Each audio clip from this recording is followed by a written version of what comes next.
It's always, let's go Eevee. Hey, what's going on, L Bloom? Hey, Pokemon trainers. Happy Wednesday. Welcome to Training Riolu. Let me take a look at something real quick. Console, yeah. These find controllers.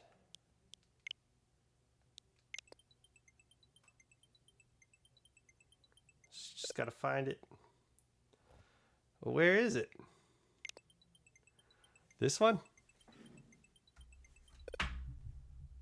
Okay. This one. This is the one we use. Is it dead? Oh, there you go. Oh shit. Yeah, there we go. Okay. Okay. Let me in. Yeah, we're okay.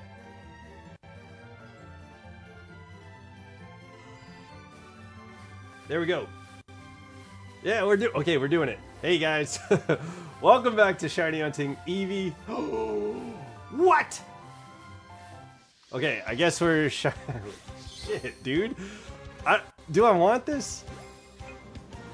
Yo, we found a shiny Pidgey.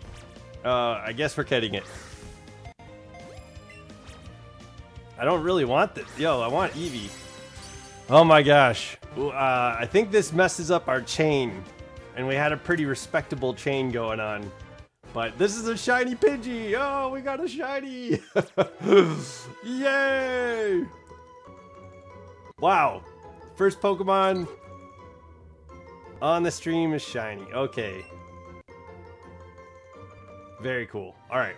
We'll take that. I'm going to put this in the bag somewhere. We got to figure out money, and we got to figure out how we're gonna do this with Eevee. Jeez, man. I probably should have just kept going with Eevee. That's probably the smart thing to do. But hey, I'm not gonna deny a shiny when it shows up. Sure, I guess that's a thing. Okay, let's put you. Let's put you here. Yeah. And then we'll move. Oh boy. Okay, we went. I'm moving this Pidgey. I'm moving this Pidgey to the top. We're going to the top. All right. There. We're organized a little bit. Oh boy. We got a shiny Pidgey. I don't want to believe it. I don't want this Pidgey.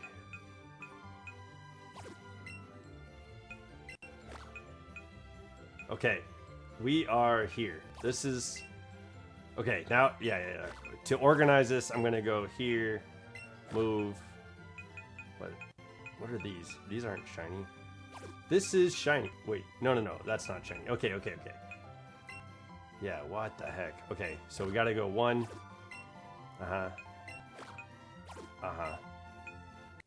Okay. Move. We're gonna put it by Beedrill. So we've got a shiny Aerodactyl, a shiny Victory Bell, a shiny Golem. Yep. Okay, this is correct. Okay.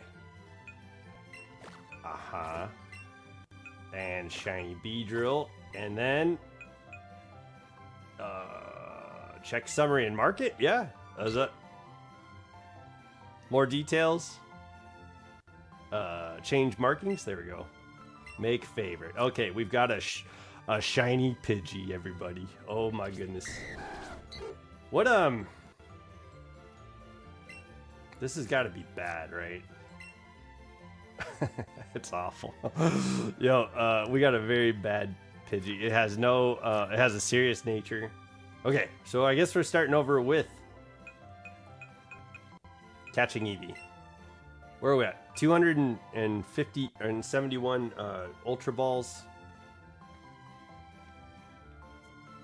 And then in this area we're like getting candies. Let's find out real quick, since we have the chain broken. how much do the berries cost that we're picking up? Oh, is it right here? What were you wagging your tail at? Hold on, Eevee. What's up? What's up, buddy? Is it here? Yes. Oh, okay. Let's see how much this sells for. Yeah. Okay. Maybe we can make some money back from the amount of berries that we're getting here. But yeah, I don't know how much we get for the berries, so let's find that out real quick. So starting off stream, we got a shiny Pidgey right off the bat, and we broke our streak with Eevee.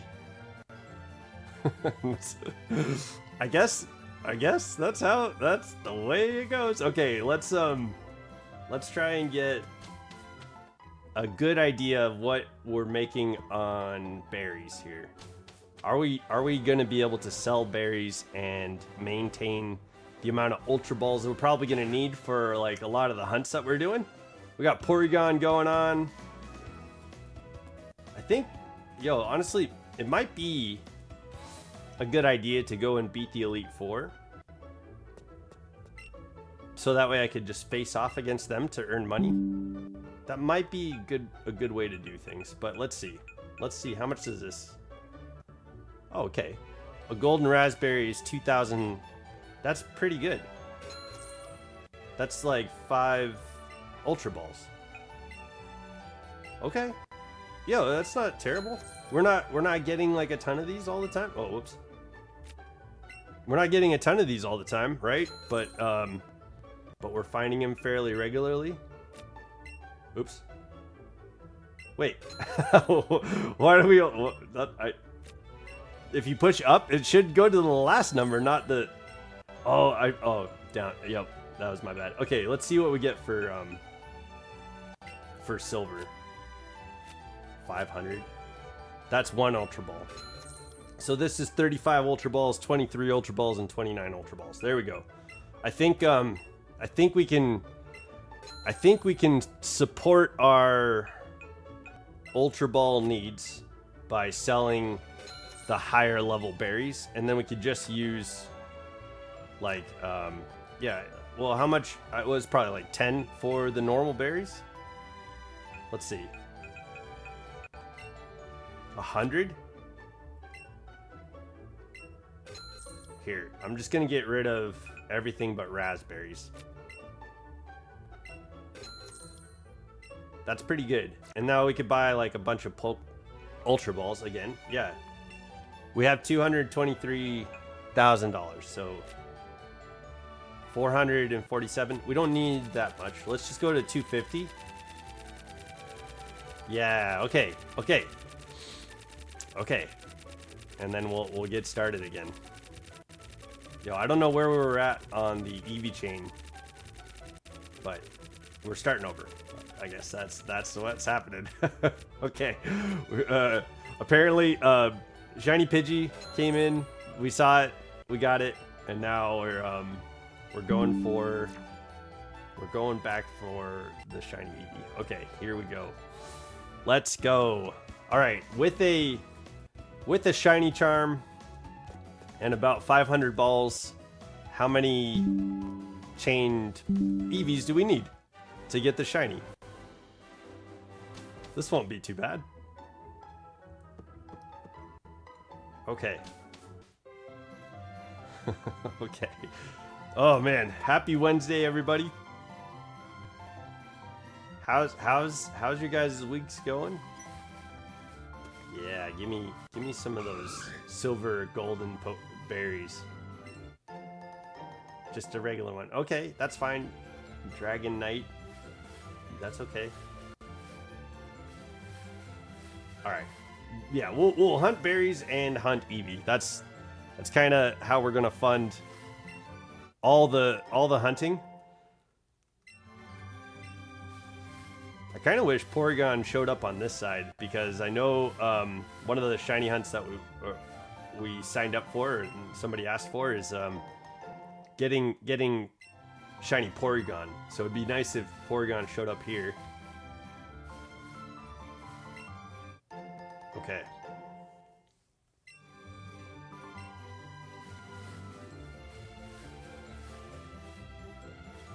Okay.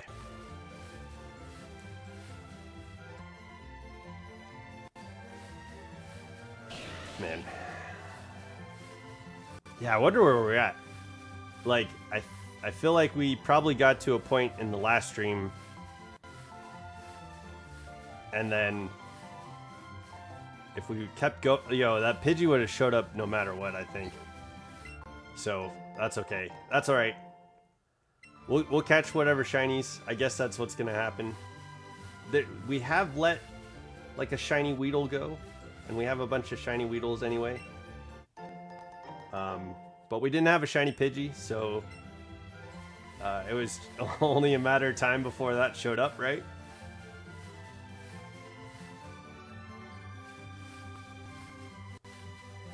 But yeah, this is gonna be an adorable shiny hunt. So Eevee is cute and adorable, and it's gonna keep saying "eh boy." So we're gonna shiny hunt this cute Pokemon, and I'm looking forward to this. So this will be good. And we found a way to kind of fund our hunt, so this is good. All right. Yeah, what's going on out there? What is going on out there? These light poles weren't in Pokemon Pokopia. I wonder if they're gonna add. The reason I say that is because there's a bunch of assets that they had from this game in Pokemon Pokopia, and I wonder if they bring more of the assets from this game into Pokopia. That's what I'm kind of thinking. We'll get some more updates to that game. Excuse me. Woo. Okay. Hey. Hey, you're not shiny. You're not it. You're not Eevee. All right. Calling all Eevees. Come on out. Come out wherever you are. Speaking of which, we're planning on doing a hide and seek this weekend with chat. So if you have Pokemon Violet or Pokemon Scarlet and you have the Blueberry Academy knocked out where you can be a Pokemon, we're going to be playing hide and seek as Pokemon this weekend. So feel free to join the stream, or feel free to like come and play. People in the Discord will be there, and people in chat can play too. So I hope to see you guys there. I think that's going to be a lot of fun. We'll do that on Saturday at 12 o'clock. 12 o'clock Pacific Standard Time.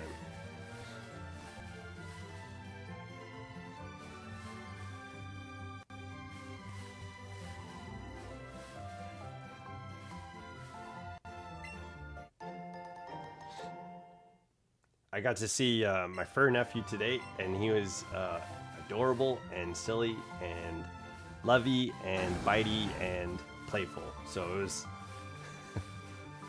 you never know what's gonna happen with puppies. So that was kind of fun. Had a good time seeing my fur nephew.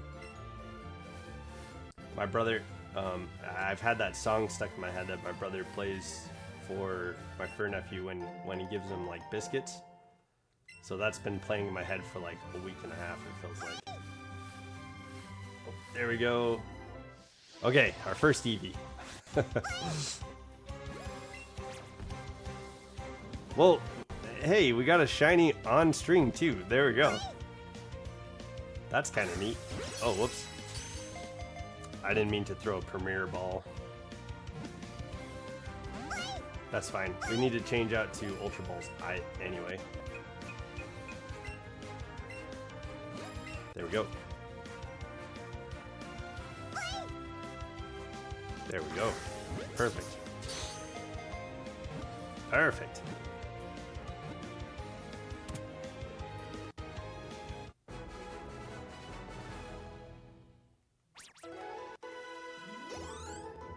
Okay. Yeah, what are we looking at? I think we'll probably be able to evolve Dragon Knight today. From a Dragonair into a Dragonite. That might be kind of cool. I'll be excited to see that. And I wonder if we can ride Dragonite. Will we be able to ride Dragonite like once we unlock it? I probably should have tested that with Charizard, but that's okay. We'll figure it out with Dragonite. That'll be cool.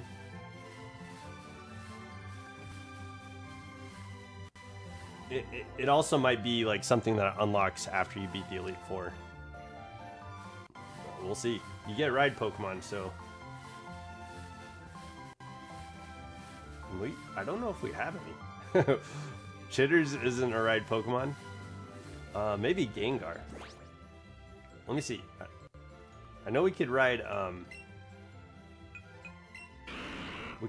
Haunter.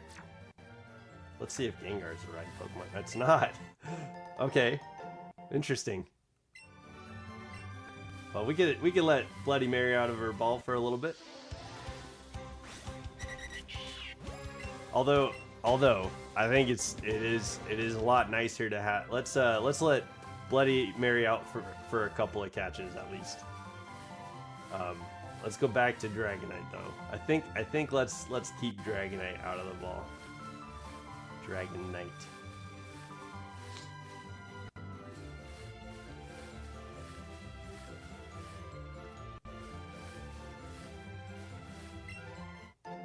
Okay. Yeah, I wonder how much berries do you think we can stack up on two? It's like Vulpix. There's some pretty cute Pokemon from Kanto. Eevee, Vulpix. I guess the Eeveelutions, yeah. Vaporeon, Jolteon, Flareon. Pretty cute. I guess Caterpie can be kind of cute. I think I've grown an affinity to them after Nugget. Like, I've definitely enjoyed seeing shiny Caterpie. Yo, when we played Pokemon Sword and getting those eggs, the random eggs from Father Elmo and from chat, that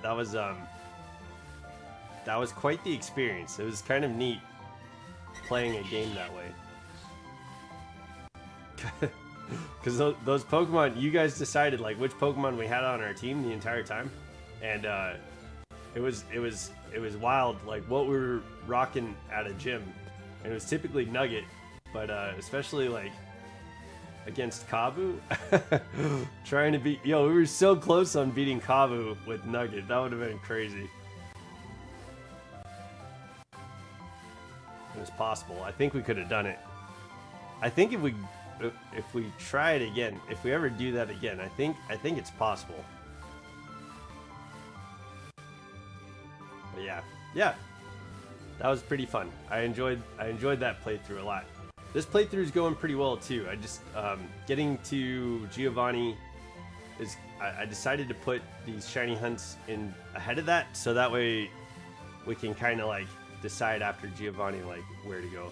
But I'm kind of with the shiny hunts that you guys asked for. I want to get those done, and I figured we'd get some of these harder ones out of the way, so that way we can go and face off against Giovanni after a few of these harder shiny hunts are done, and then we can go and take on the Elite Four. And like Ekans and Krabby, I think are going to be pretty easy to do as a shiny hunt. I think those will be hella easy, so we could probably do that. I think before the Elite Four, but honestly, like let's. I think once we get to Giovanni, let's take on the Elite Four, because that'll have like a lot of stuff unlocked, and I think it'll help with like the money situation that we're in. I think what we'll do in Victory Road is keep using Payday, and we'll keep going with that strategy for money, and then what we'll do is we'll go and have the Elite Four unlocked, so that way we can battle them for money. think that'll be a good call. Okay. There we go.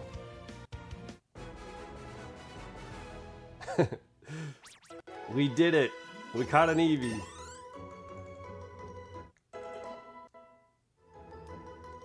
Alright, yeah, I think we'll be able to get Dragon Knight to evolve this stream, so that'll be cool. We'll be able to see shiny Dragon Knight, and we'll see if it lets us like fly on its back. So I don't know if that's only after the Elite Four, but I know you can fly on like certain flying Pokemon's backs. That'll be kind of funny. Okay, let's go. All right, let's catch another Eevee, and I'll pull out I'll pull Dragonite back out of its ball. I was curious to see if we'd like ride on Gengar's back, because I think you ride on Haunter's back when you have Haunter out of the ball. I think.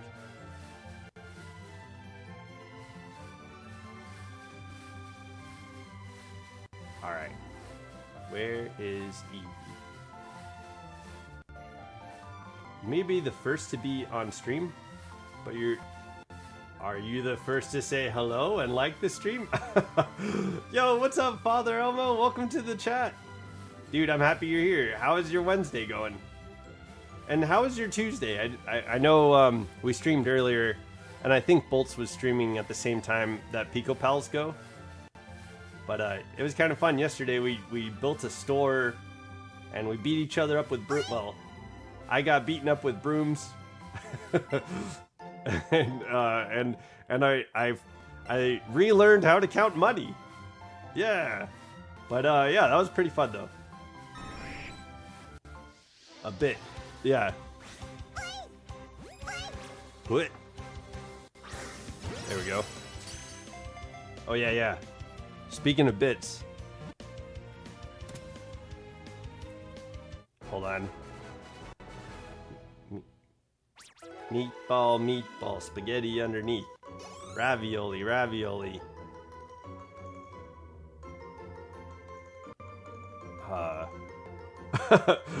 Meatball, meatball, spaghetti underneath. Ravioli, ravioli. Ravioli, ravioli. Something treats. Ravioli, ravioli. Give me the Eeveeoli. That's that. Yo, I can't remember the after. I can't remember the like the meat and potatoes of that chant. Dang, that was. I feel like I got fairly close though. I was like, oh yeah, that's actually a good bit too. Okay. Yeah, we got close to a chant.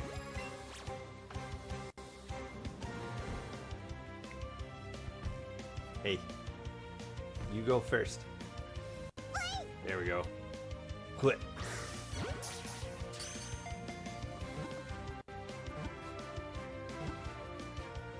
There we go.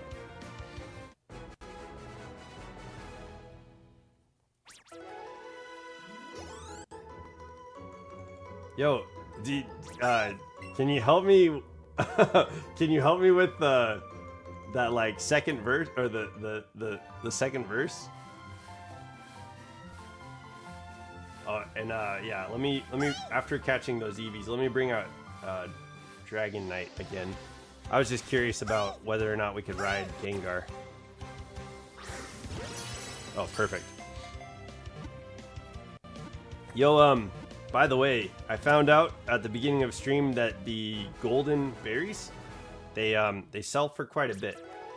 It's like 2,500 Poke Dollars for each golden berry that you purchase, so that's pretty good. Let me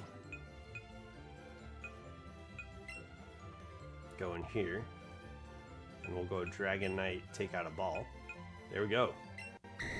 This is where it's at. Okay.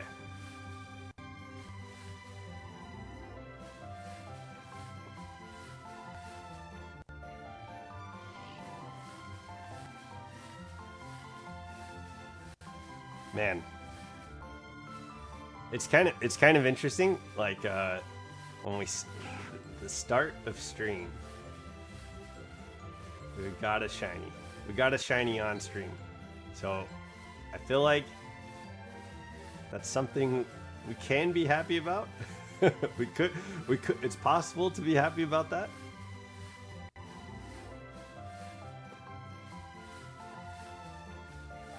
And it was a Pidgey.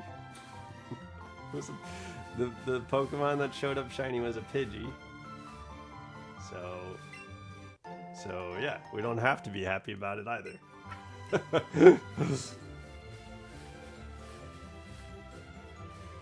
Maybe we could, after Dragonite evolves, maybe we could work on evolving Pidgey.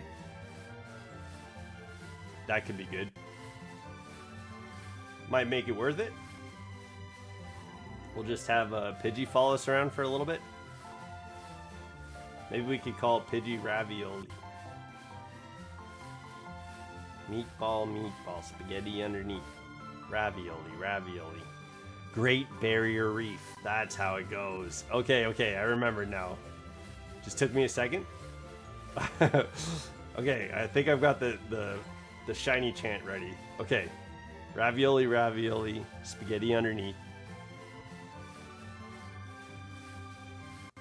Oh, meatball, meatball, spaghetti underneath. Ravioli, ravioli, Great Barrier Reef. Ravioli, ravioli, give me the Eevee-oli. There we go. That's it. That's the we found it. Okay. If we start not getting Eevees, yo, that's the way to do it. It was like as soon as we said it too, like Eevee appeared. What a coincidence. Okay.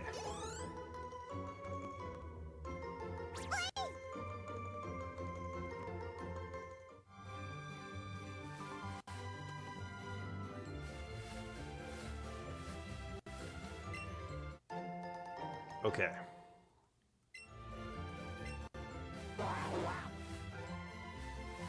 Psyduck.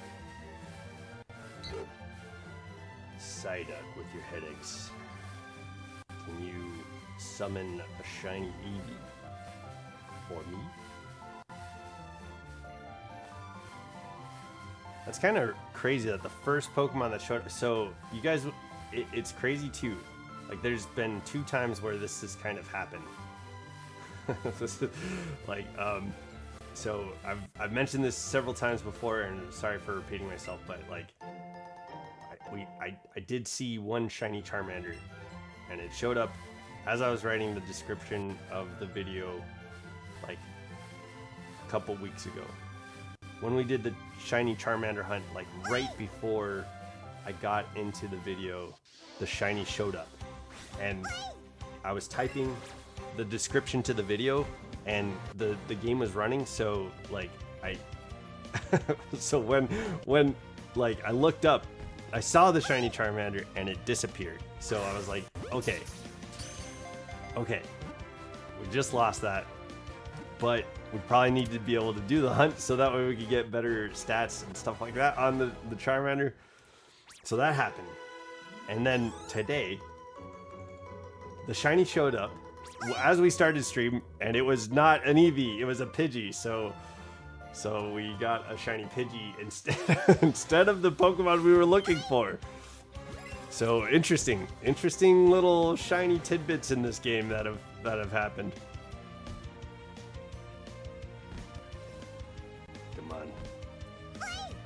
on. There we go. Hey boy.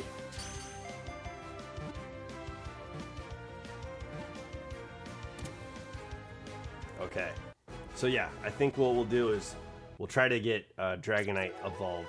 Hopefully this Eevee chain lasts and sticks around. We have a bunch of Ultra Balls, and we found a neat way of keeping up with money, maybe, for Ultra Balls. That's not payday. Okay, yeah, so anyway.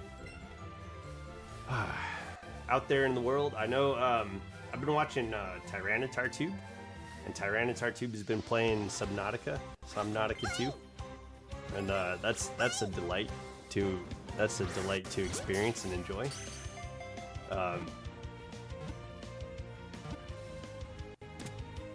Yeah, that's it. That's all I can talk about. It's the only thing. And then yeah, that song that's been stuck in my head.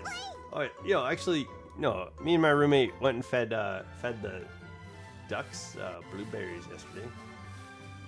Or more aptly, my roommate fed the ducks blueberries yesterday, and that was awesome. There was this like one duck that was like shying away from the blueberries. Yeah, like it was apparently like thrown, like it was like clearly thrown to the duck, and the duck was like, oh no, I can't, I can't take that. So like all the other ducks got to eat the blueberries that were being thrown to that duck, and it missed out on its blueberries. And I was like, that's kind of interesting. It's like a literal, you could lead a duck to, or you could lead a horse to water, but it won't. It's up to the horse for it to drink. Yeah. It's like you could give a duck a blueberry, but you can't make it eat it. So that was kind of interesting. And I got to see my friend this morning. My friend came over, brought me coffee. We got to sit down and hang out and have an awesome talk with each other. So that was super nice. It was a nice morning. Okay, we're at 10 Eevees. We're on our way. This hasn't been difficult. Eevee's been pretty easy to stay in the ball. Easy Eevees. So hopefully we can make it to 40.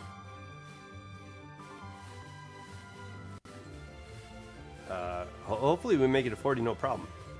But I think we can start seeing a lot more Eevees here now.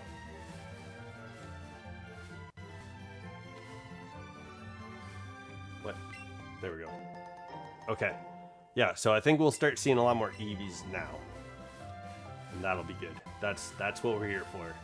Let's see that ghosty shiny. Is that Rattata? Okay. But yeah, it was pleasant. I got to hang out with my friend this morning, and she brought coffee. There was like a interesting like marshmallowy taste to the coffee, and it was delicious. And I meant to tell her that, but I think we were talking about a lot of stuff, so I did not get a chance to. I don't know. I hope I said thank you, but I didn't get a chance to say that the marshmallowy coffee was really good. It's not like a flavor that I think I would seek out, like, but it was surprising. It was surprising, and it wasn't a bad flavor for coffee, you know. But I think, I don't know if I have a favorite flavor in coffee. Let me see. What do you guys have coffee that you like to drink, like a favorite? I think I like white chocolate coffees. So I think some of the best coffees that I've had are probably like white chocolate coffee. But I tried all kinds of different. I've tried different kinds of coffees, and I think I enjoy enough like coffee and different flavors of coffee that it's kind of up in the air. Like maybe I don't know what my favorite flavor is, but I think if I was to decide like, oh okay, yeah, I could pick a flavor, it'd probably be like the white chocolate. I'd say it's white chocolate. But what about you? What do you think?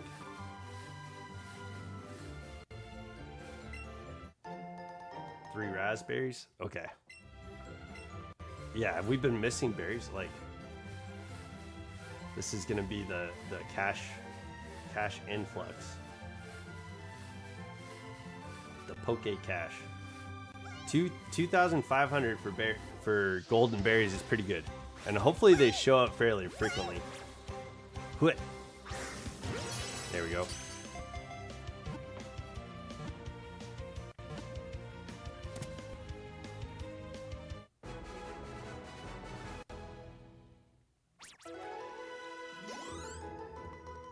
Okay.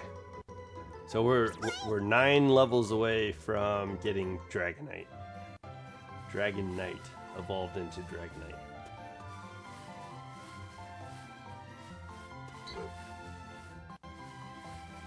Okay.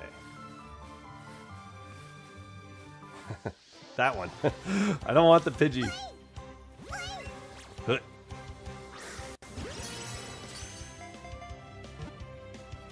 Yeah, I guess when we evolve Dragonite, we'll put Pidgey on the team and evolve it into Pidgeot. That way we have the decks filled out, I guess.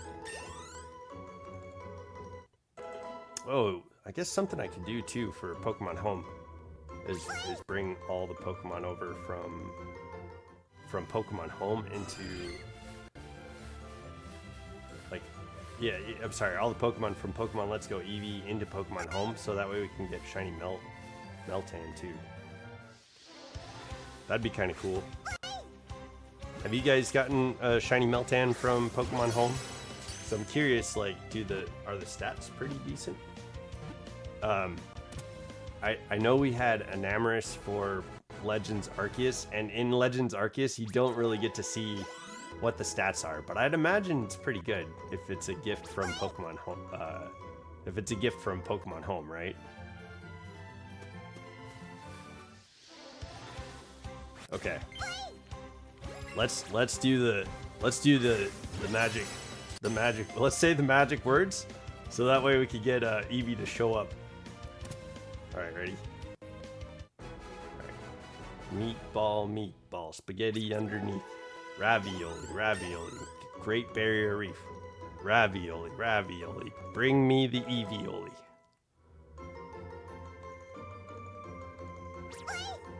Okay, does this work? Are we gonna have a bunch of Eevees out here? No? Dang. It didn't work.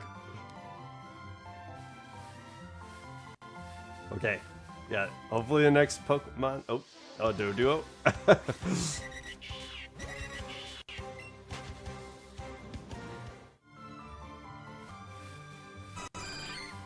What's up, Chansey? Okay.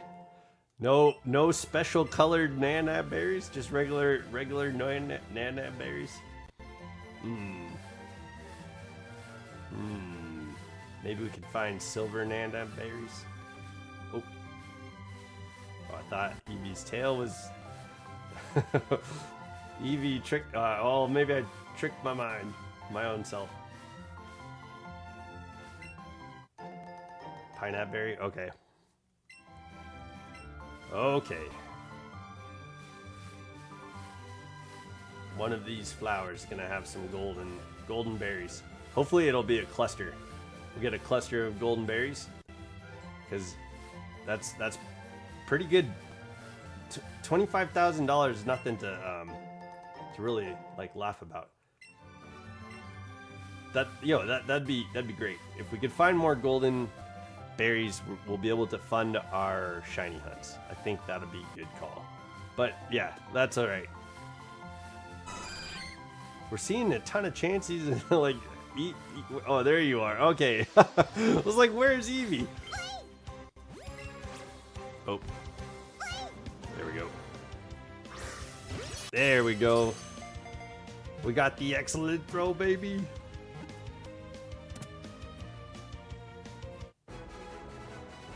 Okay.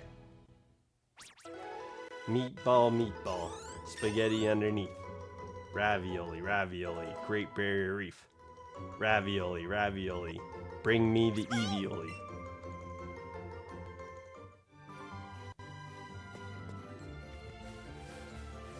Wee. Okay. Come on, Eevee.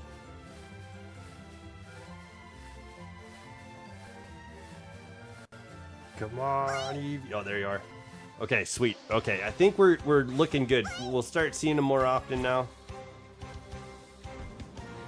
It's gonna be fairly frequent we get Eevees, and hopefully we can keep them in the ball.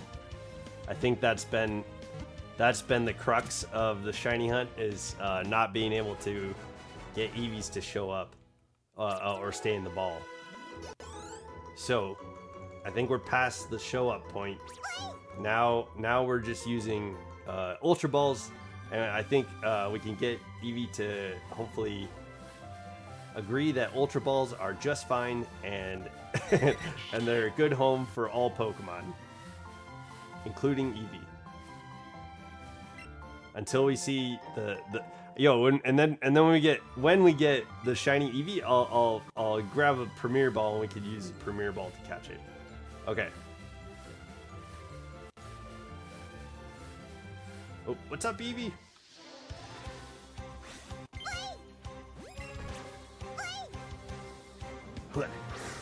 Okay.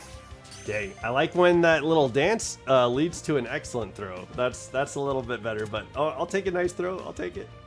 Just stay in the ball, please. Please. Okay. All right, we got Chitters at level 73. Yeah. Right, Prodigy and Bloody Mary are about the same level, so that's pretty cool. I wonder if one of those is gonna like grow beyond the other. Ooh, silver pineapple berries. Those are 500 each, so that'll be good. Those are an Ultra Ball each. Okay, and then there's raspberries, which only are when you sell those, it's only 100. Okay, so we'll try and find more like golden and silver berries and make a little bit more money. Okay, that's the plan. That's a good plan. Yo, happy Wednesday. How are you guys doing out there? Oh, here we go. We got Eevee.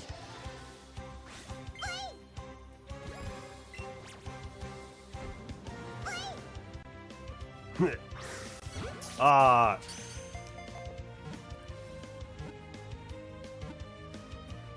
Okay, we'll take a nice throw, I guess. Okay, and I forgot to sell the candies, but those are only 10 Poké Dollars, like for each candy. But that's money too, I guess. So I got to keep that in mind when we go to fund our Pokeballs. All right, cool. All right, now it's just a matter of, because we have 500 Ultra Balls, about 500 Ultra Balls. Now it's just a matter of Eevee appearing and being shiny. I don't think we're at like the good stats just yet on the chains. Like when you get to 40 on the chain, the stats like get way better. So we're not quite there just yet, but hopefully we'll get there and we won't have to break the chain.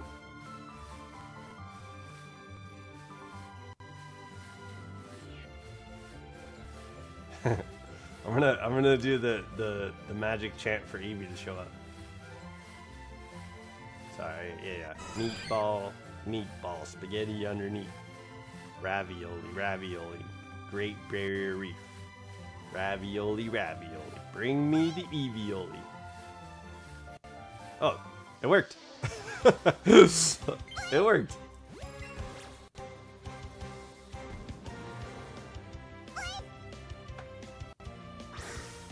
Ah, oh, dude, that would have. That was like so close to being an excellent throw. That's fine. Okay, that's fine, Eevee. We'll figure it out. You and me, we're gonna get those excellent throws, Eevee. You're gonna show up at level 40, and then when you do your dance, there's gonna be an excellent ring right around you, and that's gonna be up to you, Eevee, not me. You take on that one. Wait, did we hear it? Oh, I thought I heard Eevee.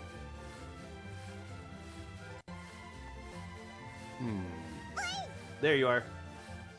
Yeah. Okay. Yeah. So we've got 20. So they'll be appearing, and from 20 to 40, I'm pretty sure the stats are going to be a lot better too. So with the, yeah, so we started off the stream with Pidgey showing up shiny randomly, and I was like, well, fine, let's catch it. And we started over the chain for Eevee, but that's okay. That's fine because we didn't have a shiny Pidgey before, and I'll take it. I'll take a shiny. I'm surprised it wasn't anything else. Like it wasn't Chansey, it wasn't Rattata, it wasn't Doduo, or Ponyta would have been a good one. Yo, that would have actually been pretty exciting to see a shiny Ponyta as like the first Pokemon on that we saw on stream. That would have been awesome. But I can't say that the last Pokemon was a freaking Kakuna that we saw on stream anymore. So that's good. I'm glad that little streak is over, and we're on to more shinies being on stream. So that's good. Like I don't mind catching shinies off stream for you guys and getting the hunts like knocked out, but you guys want to see the shinies too, right? Okay. Yay! Okay, it was excellent. There we go. Now hopefully that can stick around. And we can get that like nice like momentum of the dance being on an excellent throw, and we'll just get that over and over again. I hope I hope that's what happens. Okay. Yeah. Hopefully also this doesn't take too long to get to 40. And then yeah, we'll be on our way to hundreds of Eevees. That's where we're headed.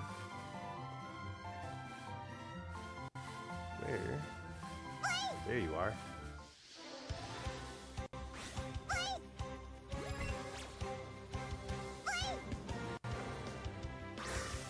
There we go. We did. We're on a roll. That's right. Eevee, good job. Good boy, Eevee.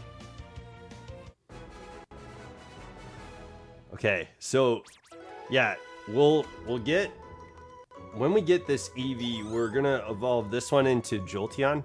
So hopefully, I hope we get like a jolly-natured Eevee. That'd be pretty cool. But if you guys want the other evolutions, let me know. You know, just drop a comment or in the chat. You could let me know what shiny hunt you want to see, and I can keep going for Eevee. I think it would be awesome to get like 1,200 Eevee candies. Like that would be really cool, because then we could max out our Eevee from our starter Pokemon Eevee, and then if eventually we get like all 3 shiny Eevees, we can max out those ones too. So having like 1,200 Eevee candies would be awesome. But yeah, I think right now we probably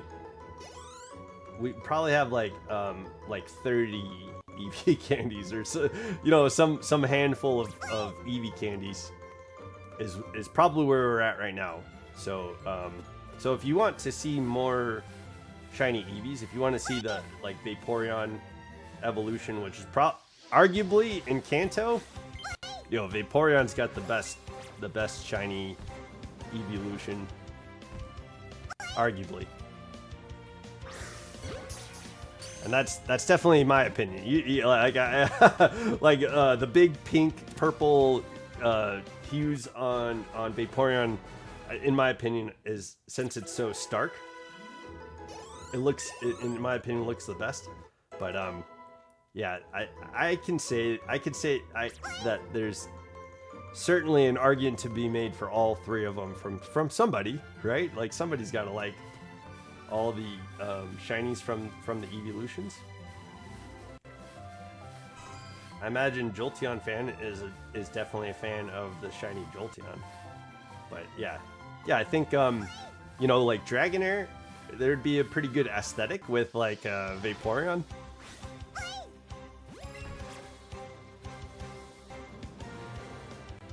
Get a little bouncy puppy. Yeah, there we go. Yeah.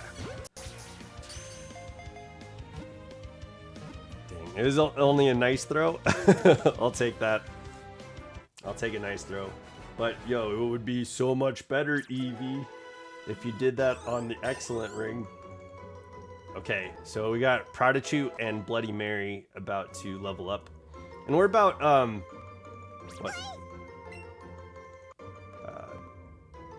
About seven levels away from Dragonite evolving. Okay. Oh, look at that. What's up, Eevee? You're so cute. It's so cute, like walking out on the road. Oh, what's up, buddy? Okay. That boy.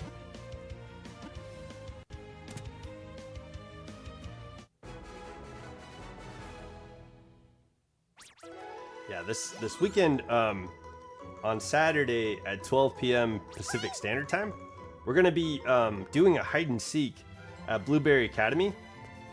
So we'll take our Pokemon out in Blueberry Academy with the chat. You guys can, you know, hide. We'll start. I think I'll probably start off as the seeker first, and then we'll play hide and seek together for a few hours. Yo, what's up, Snapesy Hollow? Welcome to the chat, dude. Happy Wednesday. Happy Wednesday. Yeah, sorry for the later stream, but how's your day going? Yeah, so on Saturday, 12 p.m. Pacific Standard Time, we're planning on doing hide and seek this weekend on Saturday. So yeah, if you got Scarlet or Violet and you have the DLC for Blueberry Academy, there's like a thing that will turn you into a Pokemon, and so we are all gonna be Pokemon and play hide and seek together on Saturday. So that's gonna be a lot of fun. If you don't have Pokemon Scarlet and Violet, feel free to join in and hang out. You can be in the chat, but if you do and you're not in the Discord, you can play with us in the chat. So yeah, that's gonna be, I think it's gonna be a lot of fun. It's been fun in the past, and I'm looking forward to playing with all of you guys. You're good? Hell yeah. Dude, Snapesy, any adventures today? I had my friend come over this morning. We had some coffee together. Yesterday, me and my roommate went to the park, and he fed the ducks some blueberries. And then yeah, it was a pretty good couple days. Nice and easy for the most part. But yeah, now we're trying to get back on a streak for Eevee to get the shiny Eevee. At the beginning of this stream, we got a shiny Pidgey, and I decided, well, let's catch it. And that's the first shiny we've caught on stream since that Kakuna. So so we've got two shinies that we've caught on stream. Okay. You have to check your game because you're not sure if you finished. Sounds good. Yo, yeah, if you're in Blueberry Academy, I think it's kind of free. If you go, I think somebody at the Union Circle will give you the prototype of the like sync, and then you can be a Pokemon. And what's kind of neat about hide and seek, like, I think it's been more fun with people like just bringing their shinies and showing off the Pokemon that they have, because literally there's a lot of places that you can hide in Blueberry Academy, clearly. But yeah, I was thinking initially when the idea was introduced to me, I'm just gonna pretend to be the Pokemon that were in the area, like in the different areas. And so I went and caught some Pokemon like in the different biomes, and like when I was being sought out, like when I was hiding, I was like hiding in a crowd of other Pokemon. And the first time I played it, like somebody came by me they saw all the other Pokemon around me and didn't know like I was one of the Pokemon. So that's one way to do it. But and I realized also like because the biomes are so vast and there's so many hiding spots, it's probably better to bring shiny Pokemon or Pokemon that stand out or things that are, you know, kind of more fun to joke around with. So that's interesting. I'm excited for hide and seek. It'll be cool to see what Pokemon you guys bring. Okay. All right, I'll take those excellent throws, baby. Let's go. Let's get those XP points. Oh, that's redundant. Let's get that experience points. Okay, yeah, there's 3 Eevee candies. And we're six levels away from evolving Dragonite into Dragonite. Yo, that'll be cool. I'm curious to see if before the Elite Four, if we can fly on Dragonite. That'll be interesting. And oh, Snapesy, the amount of money you get from golden berries is $2,500. So that's, if we can find like a grip of those while doing this hunt, that'll be a pretty good way to fund Ultra Balls, because that's 5 Ultra Balls for each golden berry. So that'll be cool if we can find more of those. And then silver berries are 500 each, and that's one Ultra Ball each. And then all the other berries are 100 when you sell them. So those are fairly lucrative, especially if you can find the more rare berries. Rare bear.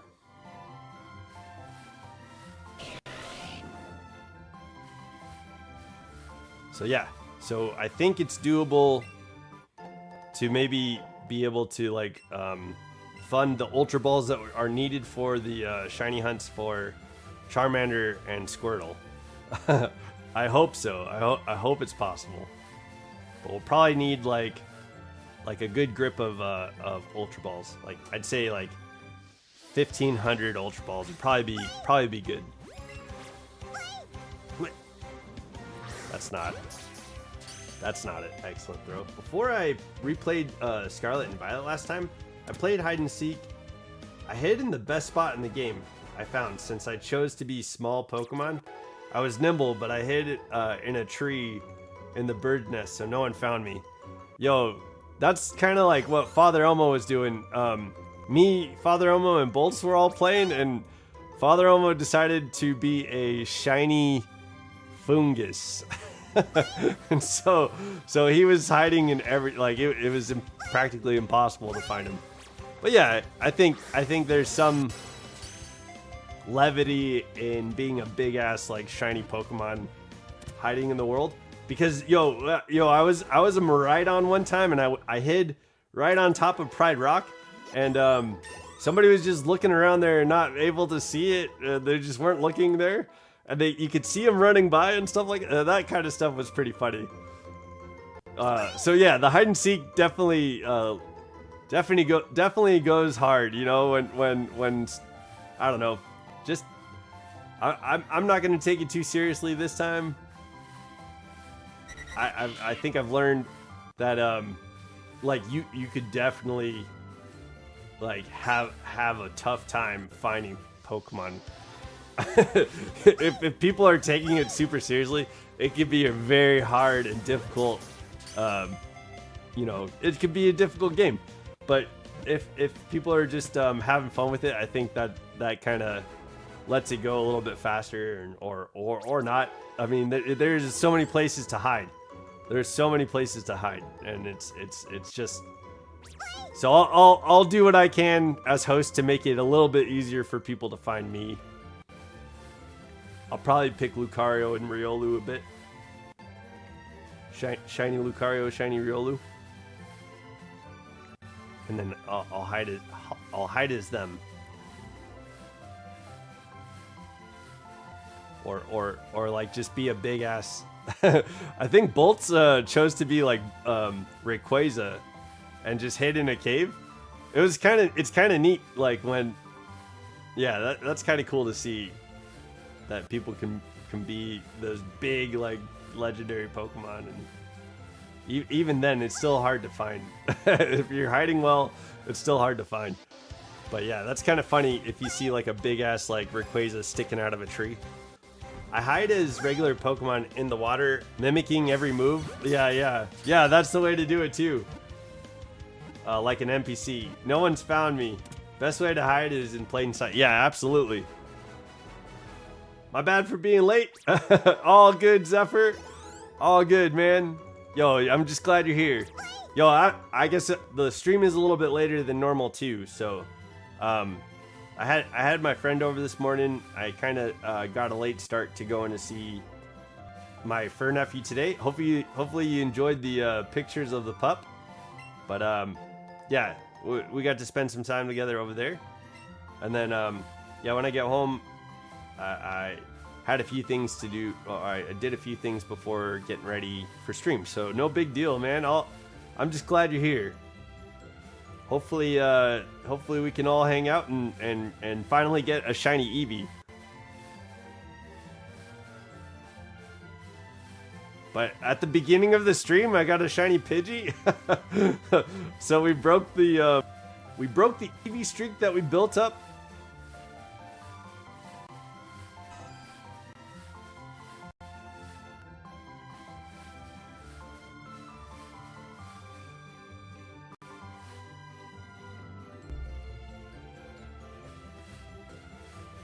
I don't know, you know, I just saw that my mic went quiet. So the last thing I said was a shiny on stream is a shiny on stream. I'm not sure if you guys heard that.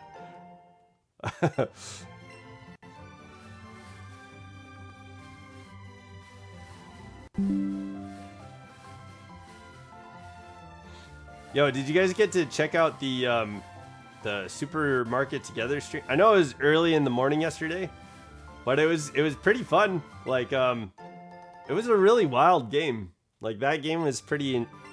I feel like I feel like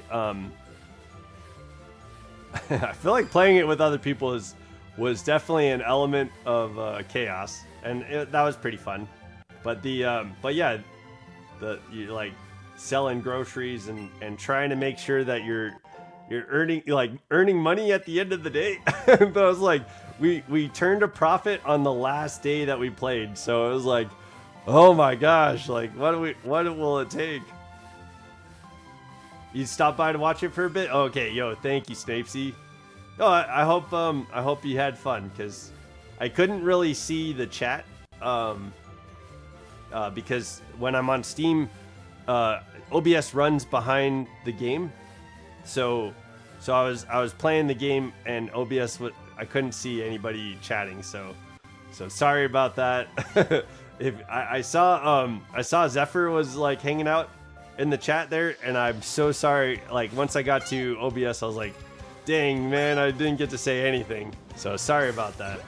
I hope it's not like, I know sometimes on Tuesday that's how it's gonna be, but yeah, the people we play with have some pretty interesting personalities, and they are, you know, much different people than I am, so that changes things up a lot, so that's kind of interesting, and it makes for interesting different, you know, content, shakes things up a bit, so hopefully you guys can find some enjoyment in that. But yeah, I mean, it is, I think it's a good out-of-box experience. But I do like Pokemon, and I do enjoy being able to do playthroughs with you guys. And I'm excited to do a Pokemon Nuzlocke next. I think that's what we're doing next. I'm excited because I'm worried on how it's gonna go. I've never done a Nuzlocke in my life, so I've been looking into some of the rules, and definitely gonna be doing like catch a Pokemon every route. Just got a shiny Litten. Yo, Zephyr, are you playing on your computer? Yo, were you resetting for Litten? Hell yeah, dude. That's really great shiny too. That's like Alola's probably. That's probably like Alola's one of Alola's best shinies. There's a game that just came out that is like that. Game Store similar later. Oh, okay. But it takes place in the 80s and 90s. So you run a vintage video store. You can name it and upgrade it too, and rent out movies. It's cool. Yeah. So yeah, if we on the supermarket together thing, you can upgrade the store too, and you can buy licenses to purchase more types of groceries and things like that. But I think half of the people were just kind of fucking around, and then and I didn't purchase anything or like make any decisions while I was playing, because I was just like, well, I'll stock all the stuff and I'll get beat by a broom. And it was kind of neat exploring the area and stuff like that. So I did kind of mess around a little bit to see like what was all in there. I found out in the achievements there's like another cat that you can find. And I guess if you like stack up 2 ladders somewhere, maybe you can find a missing cat in that game. So that might be something I end up doing next time we play Supermarket Simulator. Yeah, we're at 40, baby. Let's go. So yeah, the next time I play, I think I'll try and find the cat, and that'll be our mission next time we'll do Supermarket Simulator. So I saw there was an achievement to find the second cat, and I think you have to use the ladder that's there, and then like there might be a second ladder somewhere, and I'm not sure if that's in the free content or not. Oh, or if you can just buy one from maybe like in the list of items to buy. Maybe you can buy like brooms or hammers and stuff like that too, and there might be ladders in there. I wonder if you can stack a ladder and stack another ladder and then climb to the top of both of those ladders stacked up on top of each other. So I'm curious about that. Yeah, I think there's gonna be a cat. There was like a scaffolding, and then there might be like a way to get to the rooftop. So I'm wondering if that's how to do it.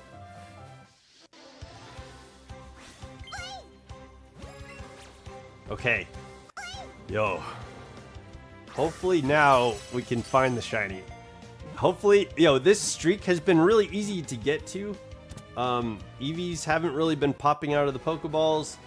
So I think this might be a pretty good streak that goes really high, and we might get the shiny off of this one. But I've said that before with Charmander, and we ran out of Ultra Balls when we were doing the Charmander shiny hunt. So, but this is Eevee's gonna have some pretty good stats at this point. There should be 4 guaranteed stats right now. But yeah, let's go, man. Yo, we made it to 40.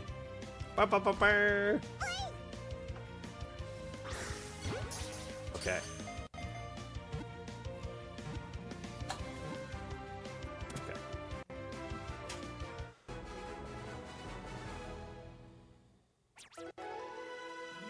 Okay, and we're getting more candies too. I've seen 6 and 7, so I think the Yo, what's up, Glizzy Gladiator? Well, now this is a rather interesting turn of events. You're here in the chat? Yo, dude. Hey, Hot Dog Cool Dude, I am glad you're here. Welcome to the chat, dude. Happy Wednesday, everybody, if I haven't said that already. Any new adventures with you guys?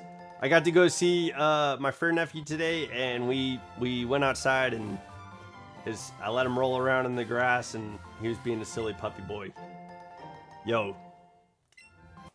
What's good? Yeah. Yeah, yo, I've been watching Tyrannosaur Tube on YouTube. He's been playing Subnautica, and he's also playing Final Fantasy VII. So I had a pretty fun time watching that. My friend came over this morning, and we got to have some coffee together. None, no adventures today? Okay. Yeah, it is Wednesday, my dudes. Ah! Yeah, that's how it goes, right? Okay. We got a lot of Eevees showing up, so that's good. Where's this one? Okay. Hopefully we'll see the shadow of an Eevee here pretty soon. There's a mouse in my room? Uh-oh. I hope it's like a stuffed animal mouse that's like, you know, like something you got at Chuck E. Cheese or something. You know what I mean? Like something that's not moving or scurrying. Hopefully you don't have anything scurrying around in your room.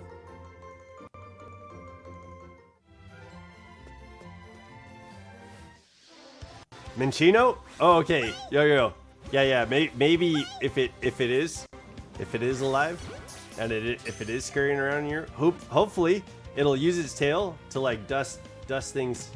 It's not a real mouse. Okay. Yeah. Okay. Okay. Well, Minchino, welcome to the fam. Do I have a mouse in my room? I've got some foxes. Yeah, there's a lot of foxes. I'm a big fan of, like, my favorite animal is a fox, and I tend to like fox Pokemon also.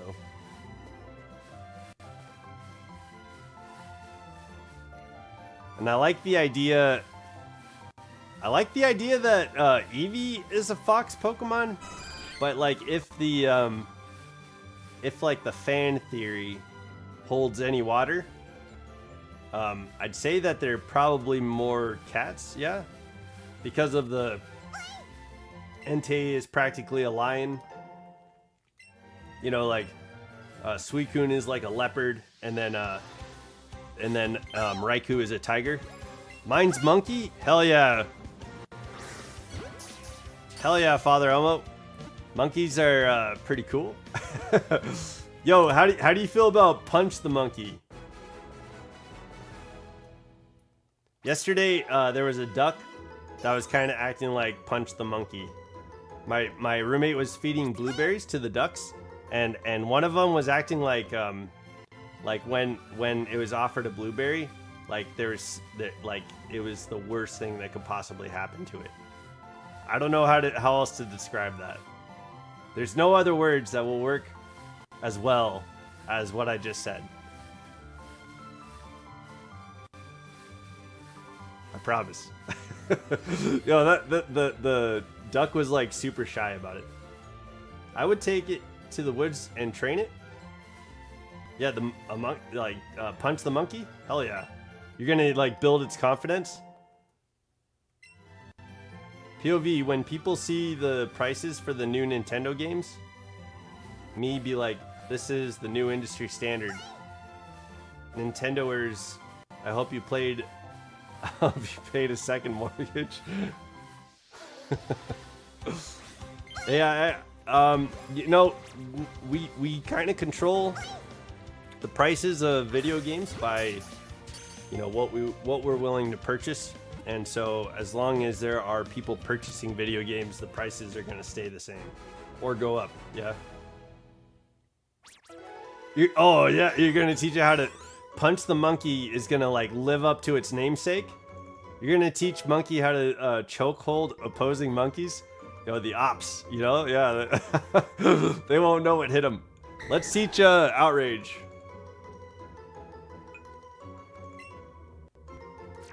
Yeah, let's teach Outrage and get rid of Dragon Tail.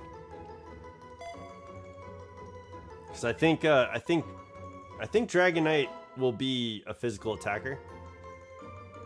And if not, we'll have to just teach it different moves. I can't remember. Like, I know Dragonair seems to be a physical attacker. I feel like, bro, Final Evolution is a plush orangutan. Yeah, Punch the Monkey's gonna turn into an orangutan. Or orangutan. How do you guys say it? I feel like Tang, like the drink, when I was a kid, taught me to say orangutan. But I think it might be orangutan. especially after Ranguru. Yo, my Knackley is nicknamed Nugget. Hell yeah, we've got a Butterfree nicknamed Nugget, and I feel like a good nickname for Geodude is Nugget also. There's a few Nuggets out here. We got a few Nuggets, yeah. Like we named Caterpie Nugget in Pokemon Sword, and Nugget was like a fan favorite in the playthrough.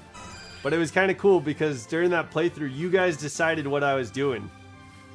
And it was kind of neat because we ended up going to the Isle of Armor during the playthrough. And we took on Claire and stuff. I named my Geodude Geno. Okay. I like that name. It makes me think of Mario RPG. Yeah, excellent throw. That's going to be some decent Eevee candies, I think. Geno the Golem? I guess that works too, yeah? Like for Geode. Yeah, Geode. Yeah. Or Strength. Yeah. That's a good nickname, man. That's solid. It works for Golem too. Geno the Golem. It's got like it rolls off the tongue. Okay. Let's get these Eevees, man. Yo, I can't wait to see the shiny. I hope we get it today.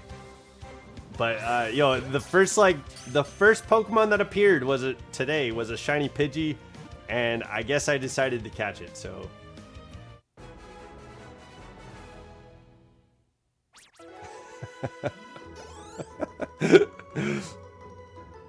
I remember Father almost said, I remember during COVID I did shiny hunting in Sword and I got a Yamask and I named it Put Your Mask On. Hell yeah. Like put your mask, yeah, because of the pandemic, yep. I'm glad that you iterated, you know, what you were trying to say, but I certainly got it. Good call, Father Olo. Yamask was necessary out there. Okay, let's go. Yo, shiny Yamask is hella cool. And it doesn't matter which Yamask you're talking about. The shiny is pretty good. Like the Yamask from Sinnoh is amazing, and then so is the Yamask from Galar. Like great shinies. Macho Libre? That's yo, that's hella good. I saw someone nicknamed their Halucha John Cena, and I thought that was kind of funny. But personally, I feel like Rey Mysterio was a good nickname for Halucha, and I don't see too many. Like, I haven't seen too many people do that. I feel like we should probably nickname that Shalfa Rey Mysterio. Like, I think that one needs to be a Mega Evolution Pokemon that we use. But maybe I'll bring it to Champions when Halucha can go to Champions just to see how that works. If it's usable. But yeah, yo, Macho Libre is hella good.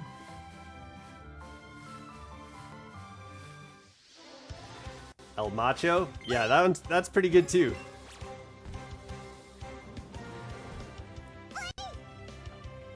John Cineroar? John Cineroar? Yeah. See, I think that works a little bit better than naming John Cena, you know, instead of naming Halucha John Cena. Incineroar works hella good there. El Rey, the Halucha. Okay, yeah, yo. Yeah, like El Macho. Yo, okay. That would work too. Yeah, I think that's good. We have a Shalfa Halucha, so we gotta get a cool nickname for it. It needs to be like pretty massive. Like iconic, you know?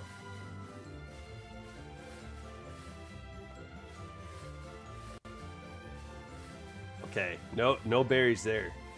That's too bad. Yo, Silver, I found out Hatsune Vikavolt? Hatsune Mikavolt? Yo, that's pretty good. Hell yeah. Oh, I need to finish. I need to finish watching.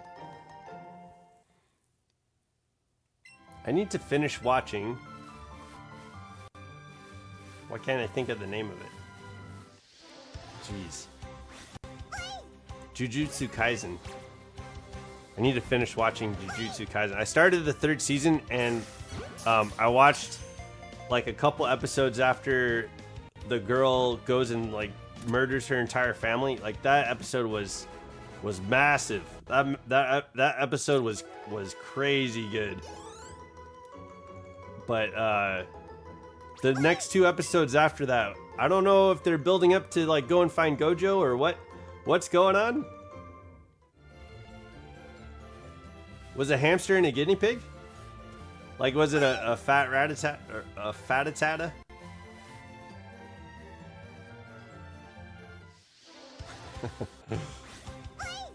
I saw some interest. Like, do you guys know the concept for what Mudkip was before? Like the primary concept for Mudkip was like a rabbit with like a inner tube instead of like an axolotl. I like Mudkip, but I feel like a rabbit with an inner tube is a pretty cool starter Pokemon too. Sure. A fatatata. Yeah. Hey, I got him too. I got puns. I don't know. Not now though. Yeah, not a fan of the idea of the rabbit, the inner tube rabbit. Not with Cinderace being a fire type starter. I don't know. Yeah, I think when Hoenn came out, it probably would have been a good concept. Mudkip is based off the Mud Skipper. So Wooper's the axolotl? Okay, maybe I don't know what a Mud Skipper is. There we go. I didn't want to lose that.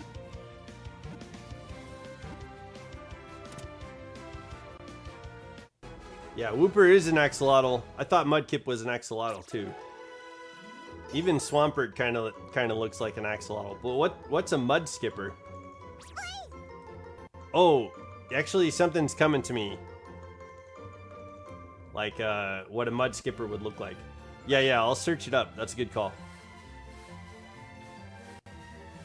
I think I've seen it before. I think I just had a memory of what you're talking about.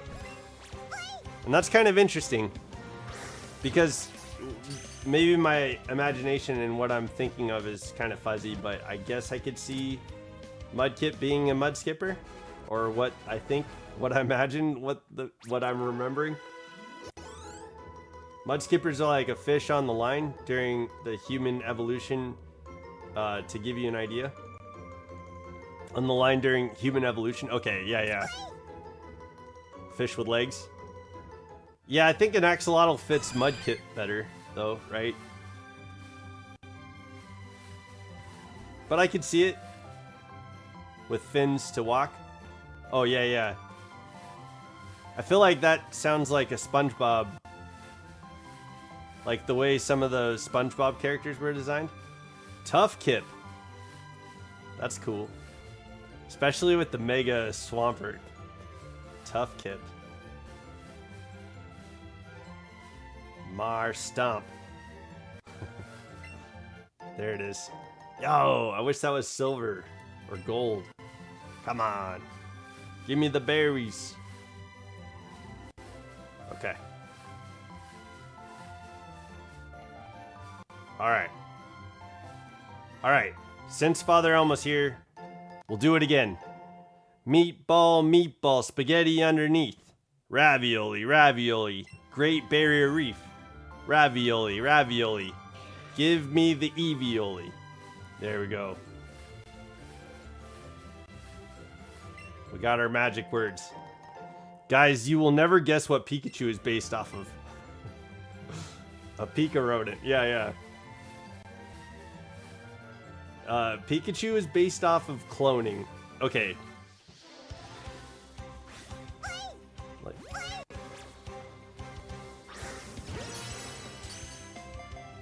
Yo, have you guys ever considered like the amount of clones in Pokemon, right? Like, it's never really talked about or explored in the world of Pokemon, but I feel like, and I wonder if you guys have like ever wondered about this, but it seems like cloning is a part of the lore without ever talking about it.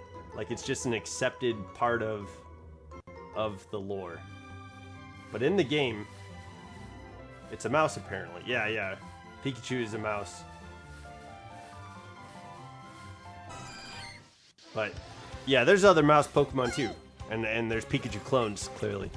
Dedenne. But we're not going back to Mewtwo Strikes Back. Oh, I guess yeah, I guess that is clone. Yeah, there you go. There's some real cloning in the show. I just mean with people, like they don't really talk about Nurse Joy. They say that like she's a part of a family and they're all identical sisters or whatever. Officer Jenny, right? That's called breeding. I also call it Missingno in Pokemon Sword. Yeah, cloning. That's true. You got me some pretty good clones.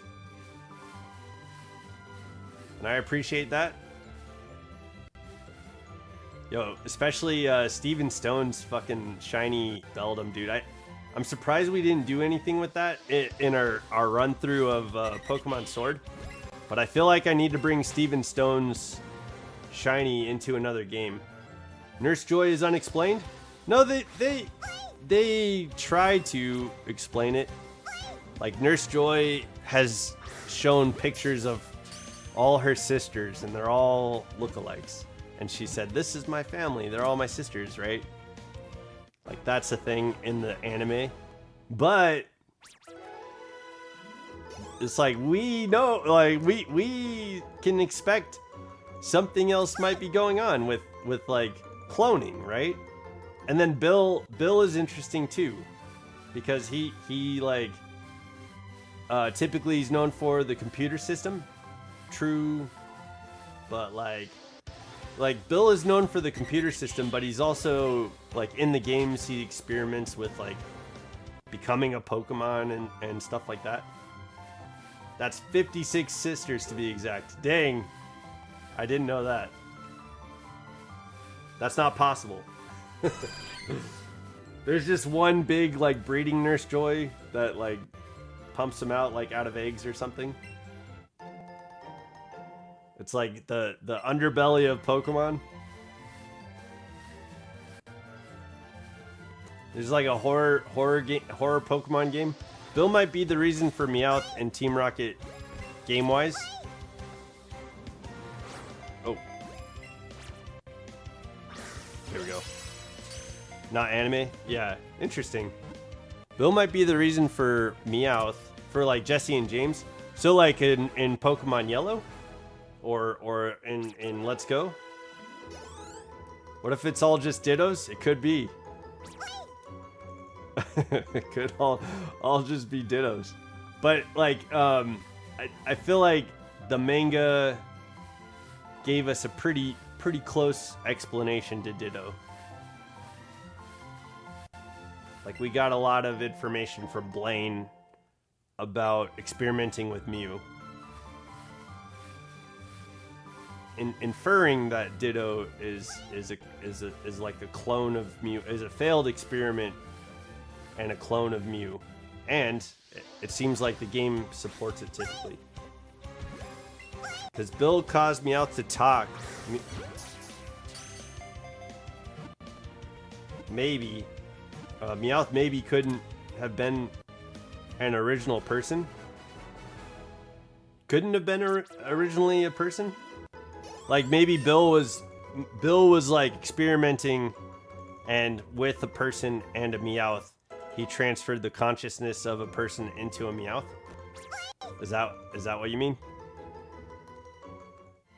That's what I think that's what I'm getting from what you're saying, and I yeah, like there's a world of technology. I like that in every game there's a science is amazing. kind of guy, right? We get some of those guys. And then like the science of the game, inner tubers and youngsters and like ace trainers. There's a bunch of like copies of who the Pokemon trainers are. That's kind of interesting, right? Science is amazing. And without science, we wouldn't have the denizens of Pokemon. I think it's funny, Ditto in the anime mostly fails on copying the target, but in the game's competitive, it's just cheesy way of getting the copy of the original opposing legendary late game. Yeah. How big is the Pokemon world? 10 freaking regions? I imagine it's the size of our world, right? Like, it almost seems like it's... Like, we have a Spain, they have Paldea. We have France, they have... Galar. Oh no. We have France, they have Kalos. And then we have England, they have Galar. We have New York, they have Unova, I guess. And then there's four different islands from Japan that are Johto, Kanto, Sinnoh, and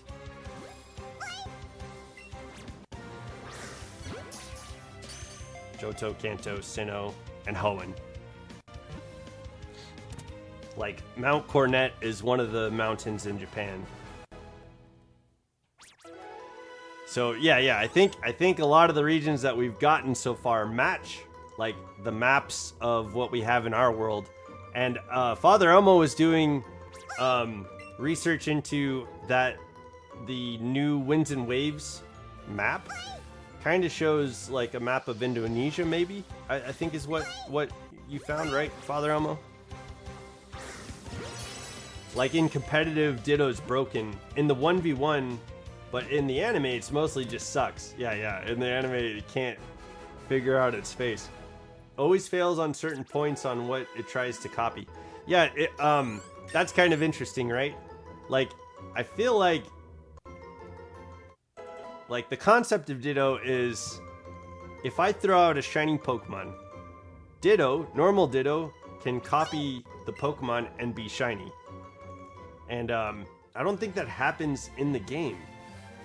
Like, the concept is that. But in the game and in the anime, Ditto frequently fails to copy exactly what it's seeing. But it does get the effect of the stats. So that's kind of amazing.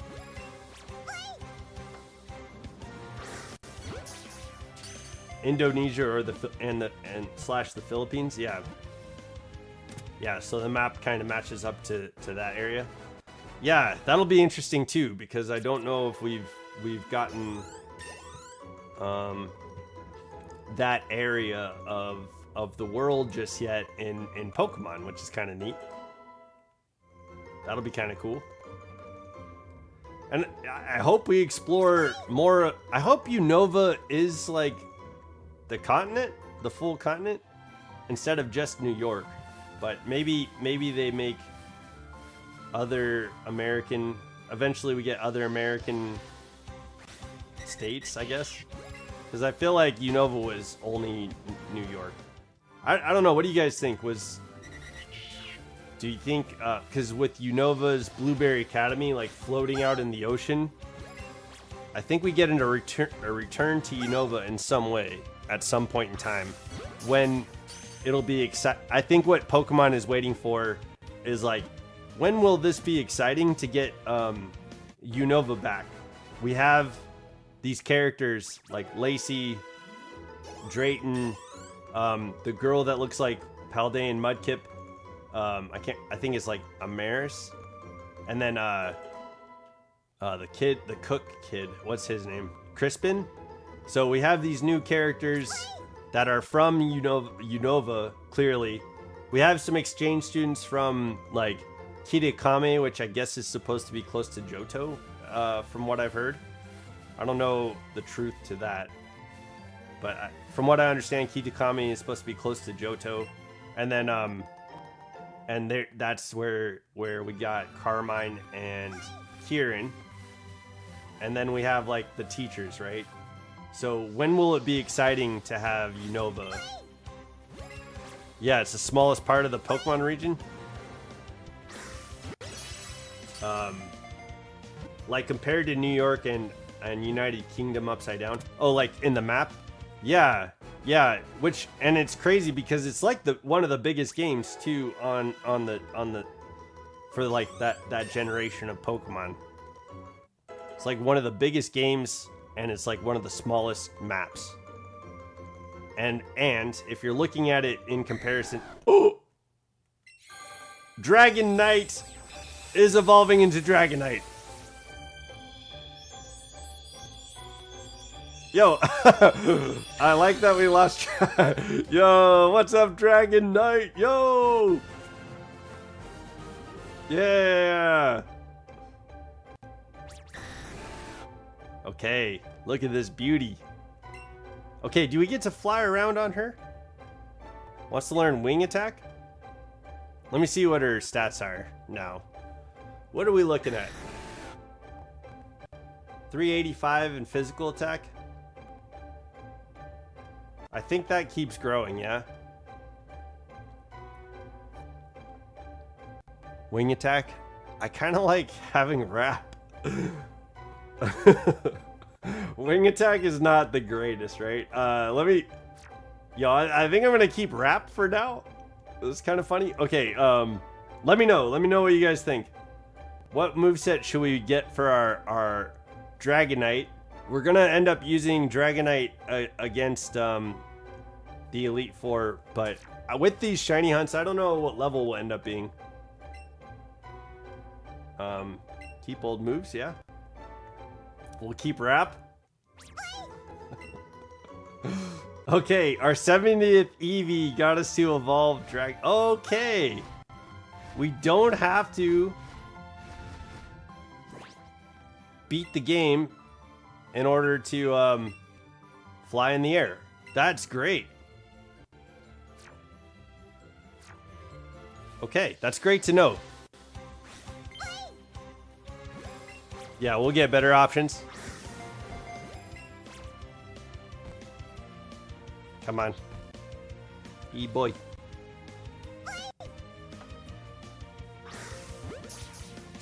You can swap wrap, but wing attack is not that move. Yeah. Yeah, I think fly is a better option than wing attack, but there's probably better things out there.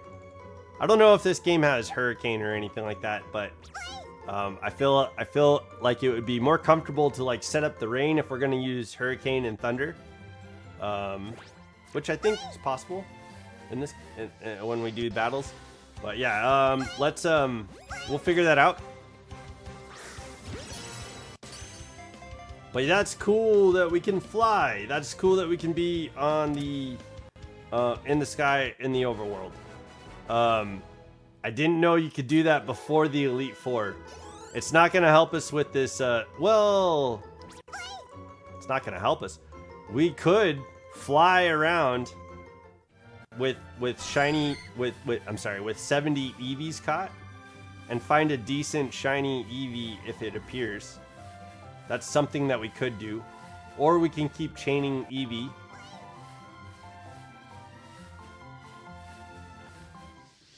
Which that's what I want to do.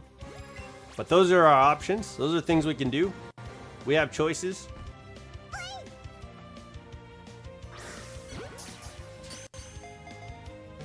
I mean, I might not agree. I think I'm going to keep chaining Eevee, but if you guys think I should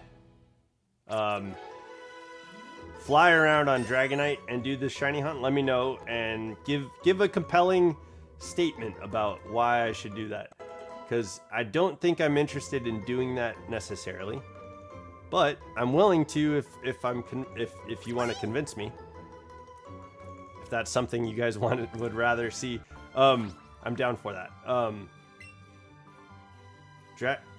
Dragonite new Dragon Dance many generations ago, but it's not available in this game. Man, Dragonite sucks. Okay. All right. Let's swap out Nugget for a little bit. In this game, it's not that great. Yeah, they probably had to nerf it because Dragonite's actually pretty powerful Pokemon.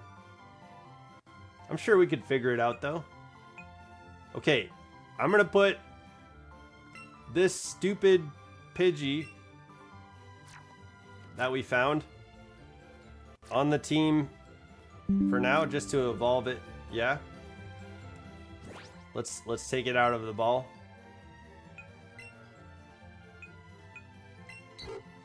Hey Prada. Hey, happy Wednesday to you. I'm really happy you're here. How is your day going, Prada? So this is the Pidgey that ended our streak with Eevee at the beginning of this stream. I was like, might as well catch it since we haven't caught a shiny since Kakuna, but we got it. We got a shiny on stream. We got a shiny Pidgey. Are you having any adventures this Wednesday? I had a friend come over and we got to have coffee together, and we talked about our families, and it was nice. It was nice to have a deep conversation with a friend.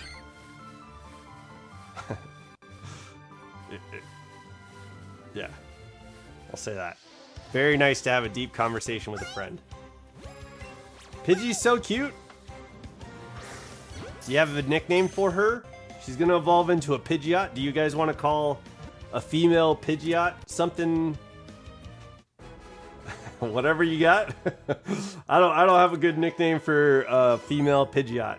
I guess I could. I guess I could call her like Thunder Buns or something like that. But you guys let me know. Let me know what you think. We could call this Pidgey. Yeah, we got this freaking Pidgey. Oh, I'm glad that wasn't shiny.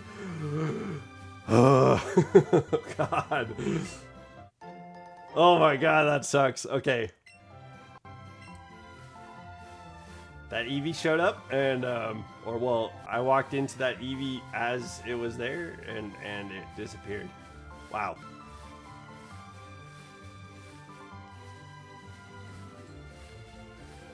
Okay.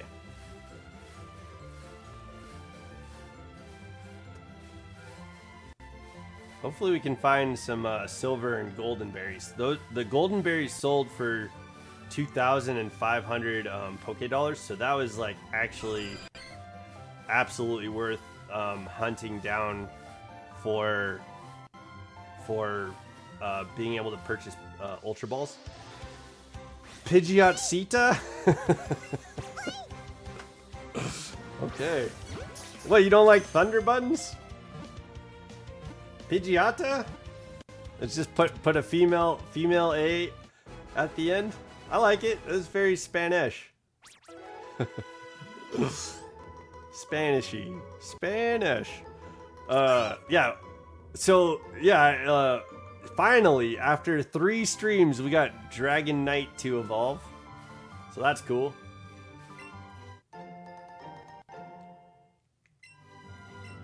But I'm not sure if we'll find.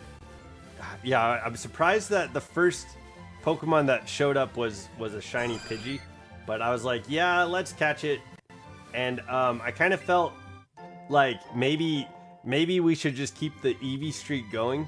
But yeah, look at this Pidgey. We got her. I think it's funny how a lot of Hispanic girl names is just the boy's name and you add an A. Yeah.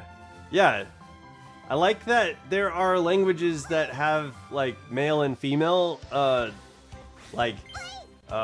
versions of words, you know, like this is a masculine word, so we're gonna say put an O at the end. But this is a female, so let's put an A.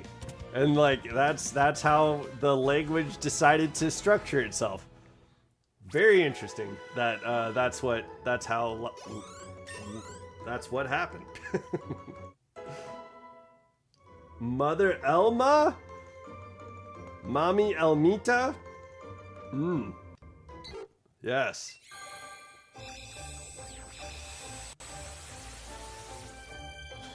Mommy Elmita. You guys could call her mommy. Maybe I'll just name her Elmita. How many Pokemon do we have named Elmo or after Elmo? I think 2, right? There's one from Legends ZA, and I think, yo, that's actually, that looks clean. It's not normally, it doesn't look this good normally, right? What do you guys think? Pidgeotto is looking pretty good?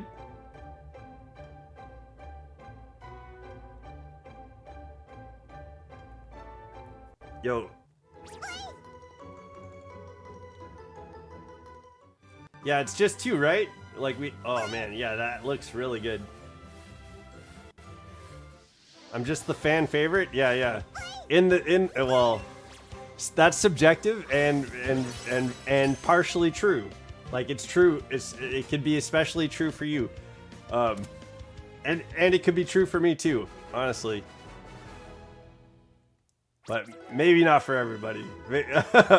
And that's okay too, right? Like, that's okay. I might not even be the fan favorite. You guys are just here for the chat? But hey, I'm partial to Prada showing up. It seems like when Prada shows up, there's some excitement in the chat. I like that. Okay. What's up, Eevee? Man, what do you guys think of Pidgeotto's shiny? That's pretty good. I don't know why. I wonder if like in this game they like for instance like Slowpoke in Legends ZA. I think they definitely changed the color of Slowpoke to be. Oh yeah, now we're getting Pidgeot. Pidgeotto is blonde. Yeah, Pidgeotto is a blonde. Blondes have more fun, right? That's the term. I don't know how true that is. If you're blonde, let me know. How true is it that blondes have more fun? And this one has its hair dyed, like it's got streaks. Hell yeah, Pidgeot's got streaks. Okay. Pidgeot is blonde-er, yeah.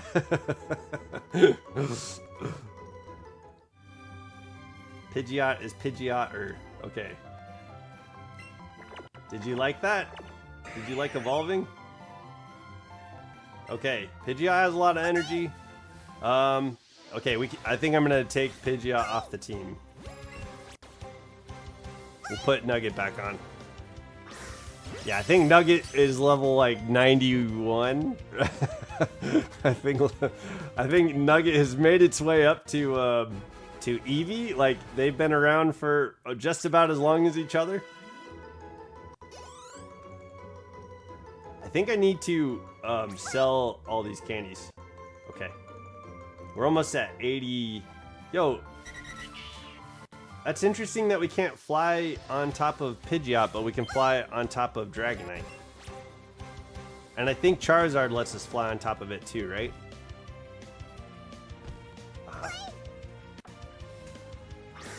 Boing. There we go.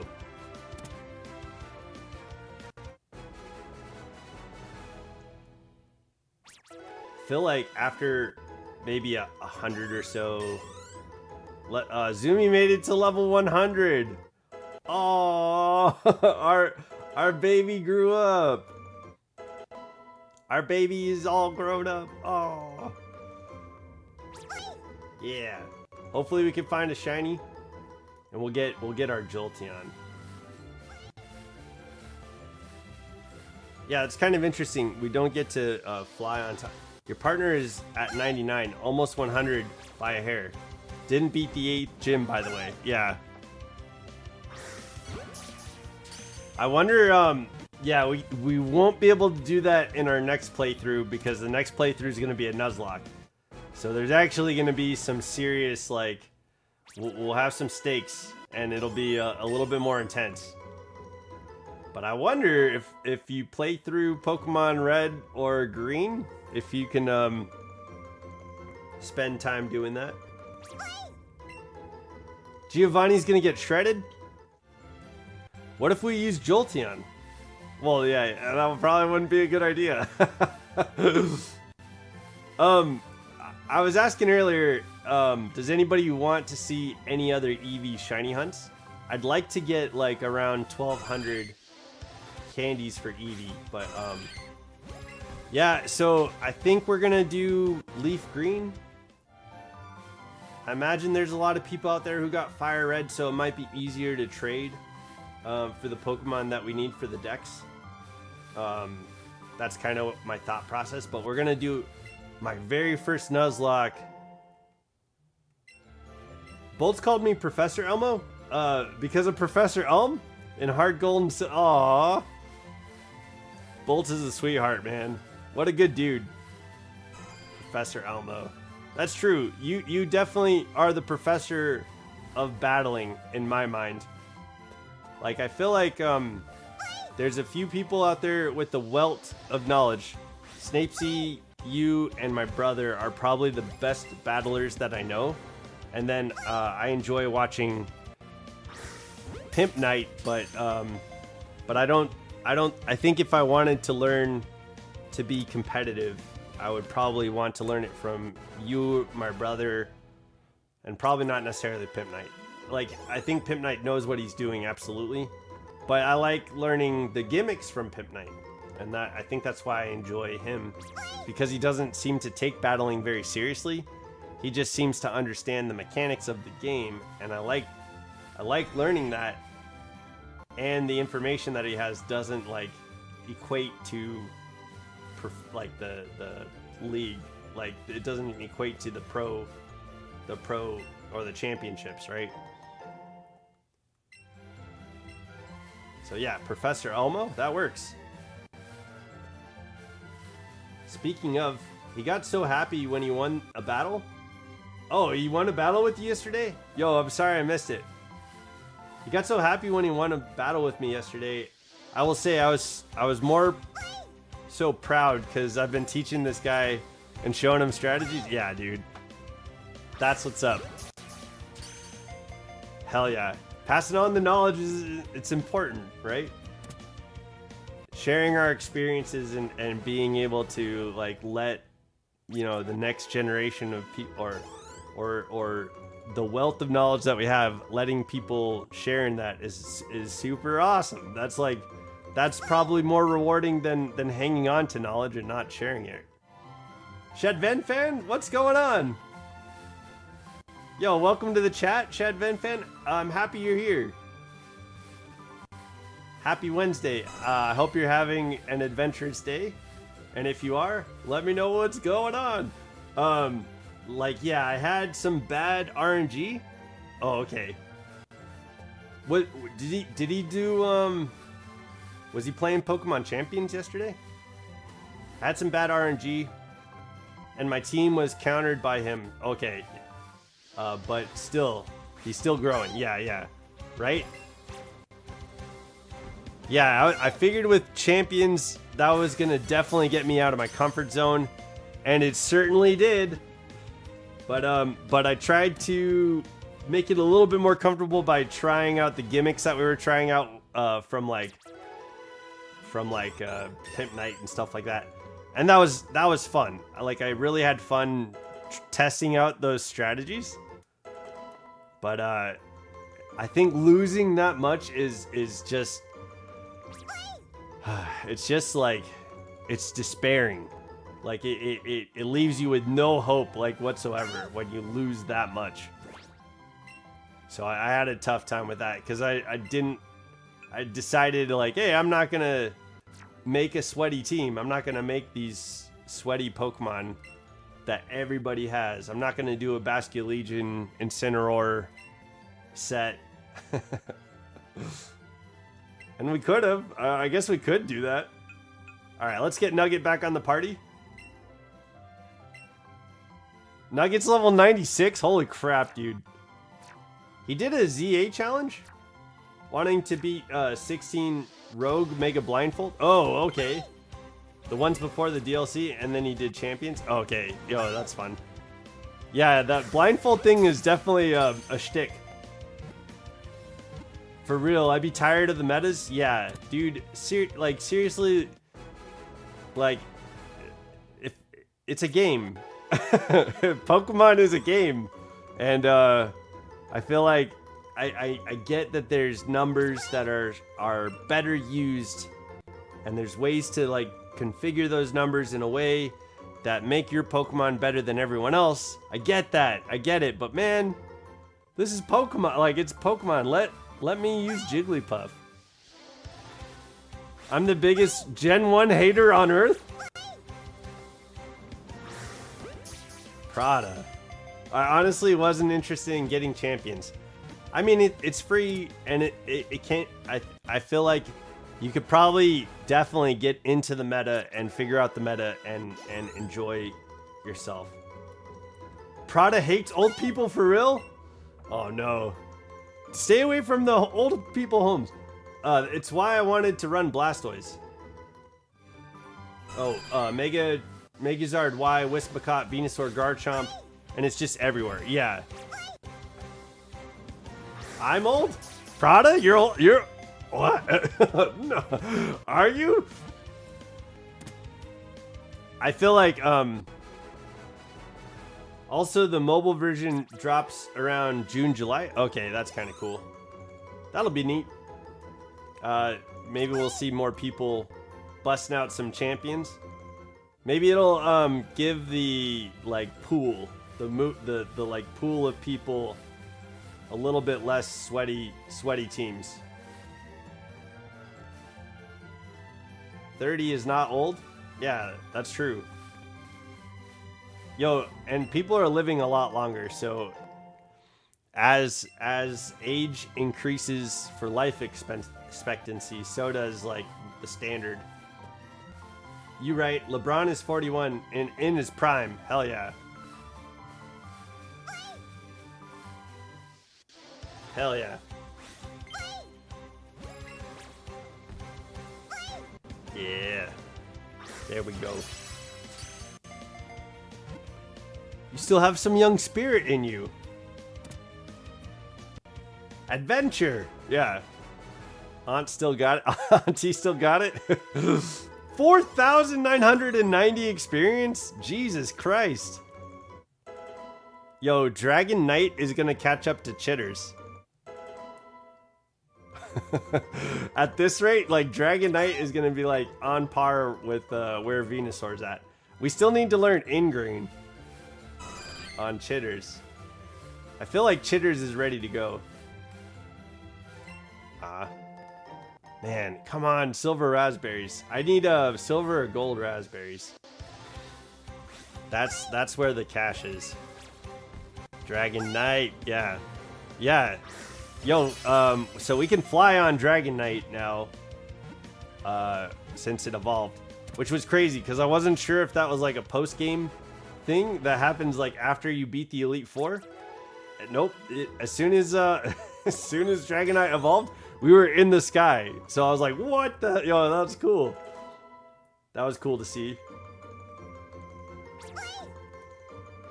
Yo, we were at 89 Eevees. Hell yeah. Yo, this shiny charm is probably gonna start kicking in here soon. I think. I'd imagine so. What do you guys think? Shiny charm is gonna do its magic here pretty soon, or no? Or we'll get this on the next stream. What's up, Eevee? And I was exploring the idea of maybe like flying around on Dragon Knight, if you guys want to, until we find shiny. If you guys want that, I think I'd prefer to like catch Eevees and get the chain higher. But yeah, if you think it would be better at like this number of chain, like we have 90 Eevees caught, no matter what, the Eevee that ends up being shiny is gonna have pretty good stats. So if you think that it's worth, I'm committed to keep hunting. Yes, we're gonna get Eevee. Absolutely, we're getting Eevee on stream. That doesn't necessarily mean today. Yeah, we're hunting Eevee. It doesn't necessarily mean that we're gonna catch him today, because if it starts going to like beyond, you know, beyond reason, then maybe we could start it up tomorrow. But we're like at like 80, 90. Yeah, we're at 90 in the chain. That's pretty good. I feel like the shiny charm might activate. I don't know. What do you guys think? What do you guys think? We could fly around and just go back and forth with Dragonite. I think one of the reasons I want to keep chaining Eevee is we'll find berries, so we'll be able to sell berries for Pokeballs, and then and I think the higher the chain goes, the better stats, the better chance at stats that you get. So I like that.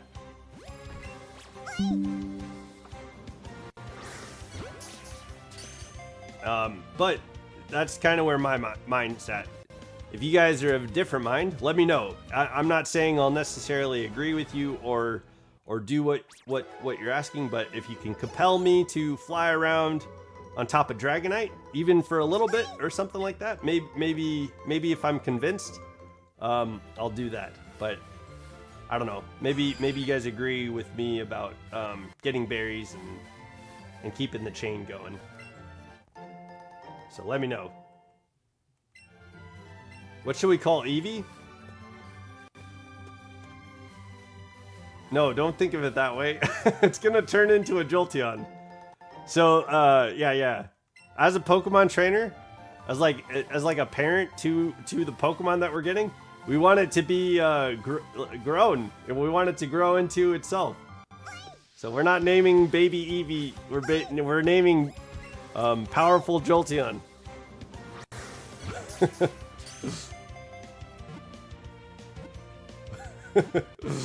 and I think Jolteon fan could probably come up with a nickname for it if he wants to. This was his suggestion. Jolteon fan asked for Eevee. Bolts asked for Squirtle. Prada asked for Pikachu and Dragonite, and we got both of those. Father Elmo asked for Ghastly, seriously, and we got Ghastly. Snapesy asked for Caterpie and Porygon. We got Caterpie. Dialga asked for Bulbasaur. Oni Boy asked for Krabby and Ekans, which is, I think, really unique and cool. And I'm actually really looking forward to doing those hunts. I think the Krabby hunt is going to be fun. Yeah, we got Shiny Pidgeot. Oh, wait. Bolts is here? Yo, Bolts, what's up, man?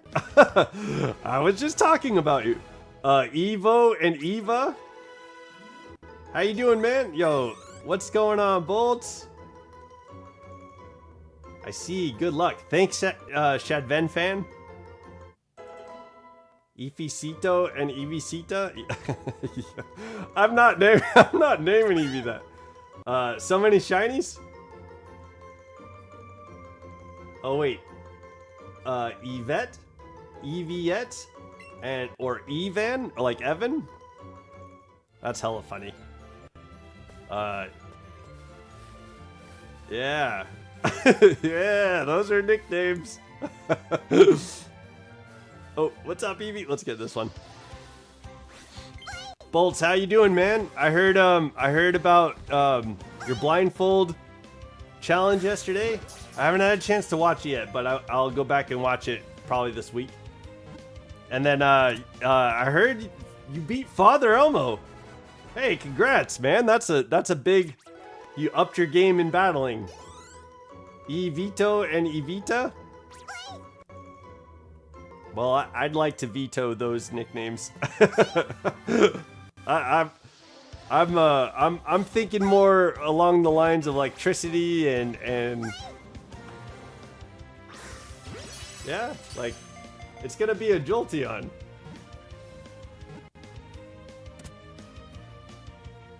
Oh yeah, give it up for bolts. Hell yeah. Tell me a starter I should shiny hunt. Zephyr? Yo, since you got Litten, I would say shiny hunt for either Rowlet or Poplio. Or are you going for like something completely different?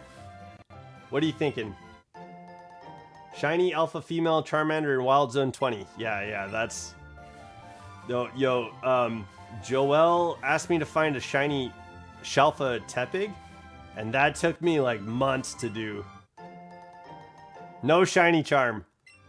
Were you guys here for that? Like that shiny hunt was wild.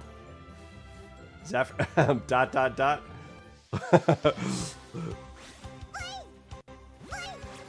It's like those suggestions suck. Yeah, that's where.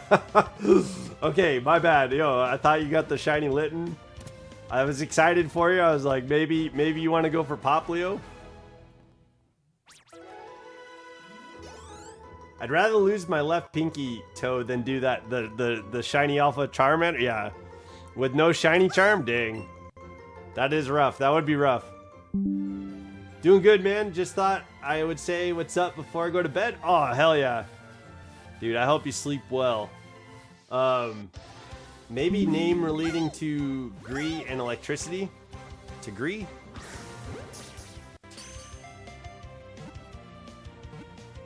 Oh, green? Like the weird like green that it is? Yeah. Like nickname it Neon or something like that? Or Neo? Yeah, that'd be kind of neat. Also very specific. Say goodbye to your pinky? Whoa! No! Don't get rid of Zephyr's pinky. Even if you'd rather lose it than shiny hunt a Charmander. Yo, I can't do Poplio yet. Okay. Can't do Poplio yet. If you're just thinking of any starter. Yo, shiny hunt Fennekin.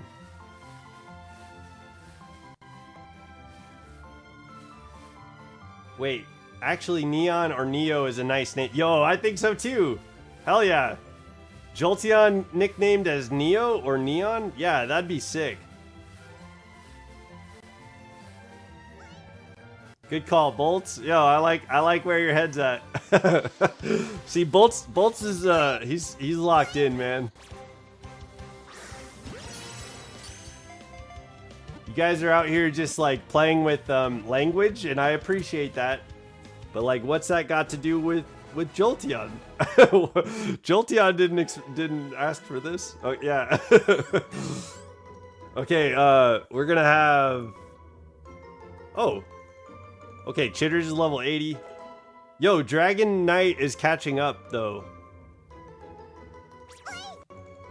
And we're almost at 100 on the chain. Here.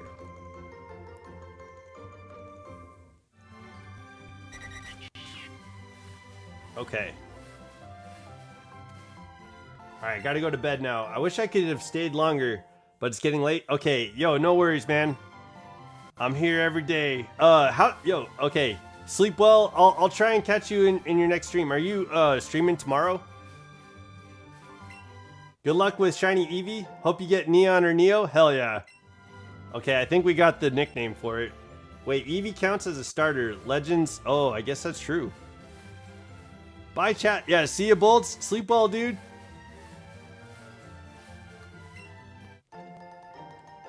Okay, Eevee counts as a starter. Legends Arceus, no shiny charm, no dex, shiny odds boost, full odds, shiny alpha female Eevee in distortions only. Jesus, dude.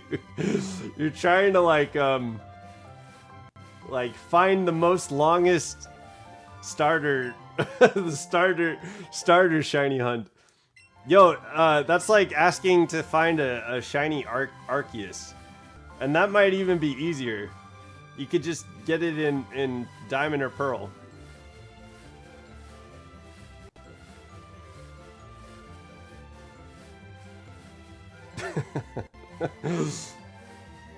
Next stream when though? Yeah. When is Bolt streaming next? I'm streaming tomorrow. I'll stream. I will stream after after we go and take care of Onyx. It is. I got it. Yeah, dude. That's awesome. Well, that's great that you did that, but that's a crazy ass hunt. That's a long ass hunt. Good job. That's the dedication right there.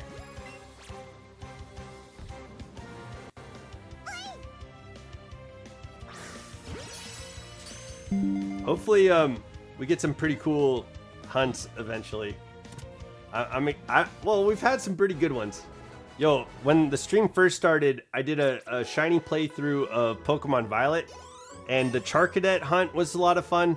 We ended up getting a shiny Toxel that stayed on the team that ended up having like this epic, like once in a lifetime moment against Tulip, or what's her name? Was it Tulip? And Alfernata, the psychic gym leader. Yo, man, that was such a great and amazing experience. Yo, if you guys ever get to go back to and through the annals of training Riolu, we've had some like amazing stuff happen. I'd say some highlights for me are probably when we voice acted for Volo. Definitely that battle in Alfernata at the gym, like Axel, or was it Axel? What was her name? We had a female shiny Toxel that evolved into man, what's Toxel evolve into? Shit. It's been so long.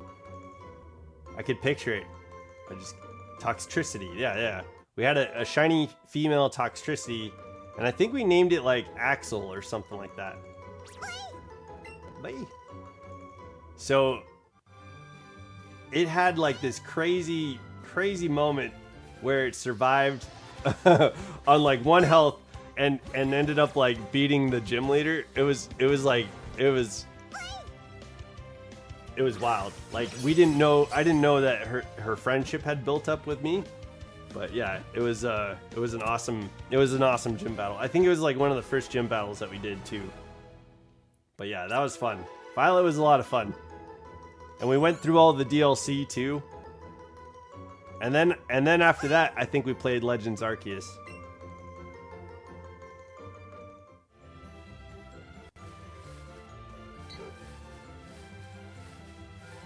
And then before Legends ZA came out, I wanted to get another playthrough done, and so we did Shining Pearl real quick, and we did it really fast, but I had fun during that playthrough.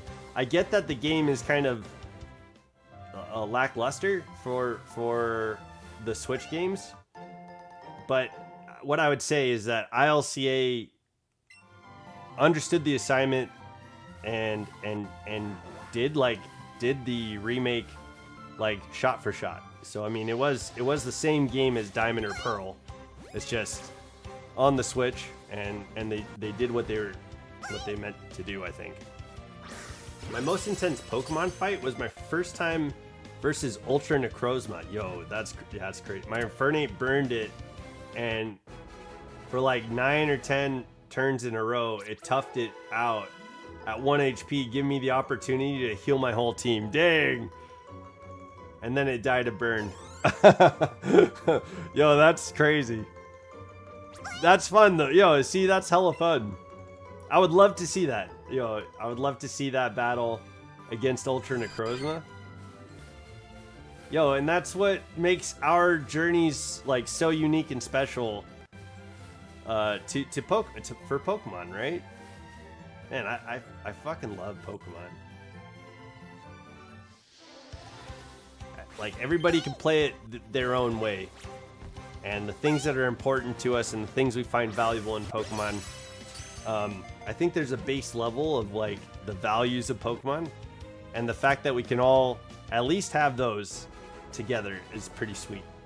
So it kind of, I think growing up with Pokemon, it kind of breaks my heart to see people get to a point that they, before a new game comes out, there's like the complaint, right?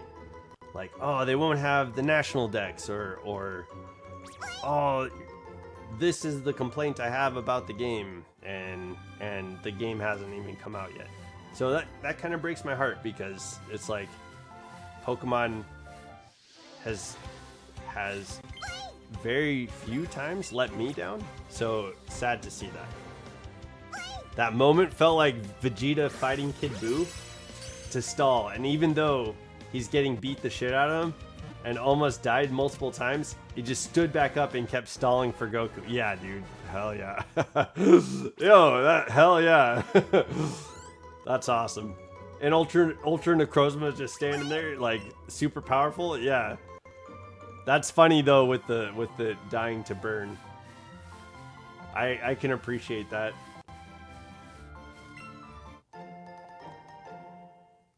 Okay, man, I hope we can find some more silver and gold berries. That would be really, really helpful. Okay. I think I feel like we're probably getting close to finding a shiny Eevee. We found a shiny at the very beginning of the stream, and with the shiny charm, it probably won't take too long. Hopefully it won't take too, although we did spend about 5 hours with the shiny charm hunting for Charmander, and we didn't find the shiny. So let's I guess let me temper expectations, I suppose, and say that I'd like for Eevee to show up soon because we have the shiny charm. But that's probably not the reality. Maybe that's not the reality. Ah, dang. We just got regular berries? Come on.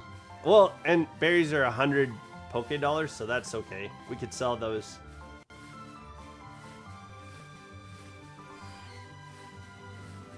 But like the golden berries are 2,500 Poké Dollars. So that's what I hope to see. Come on, buddy. Come on. Come on, Eevee. There we go. Okay.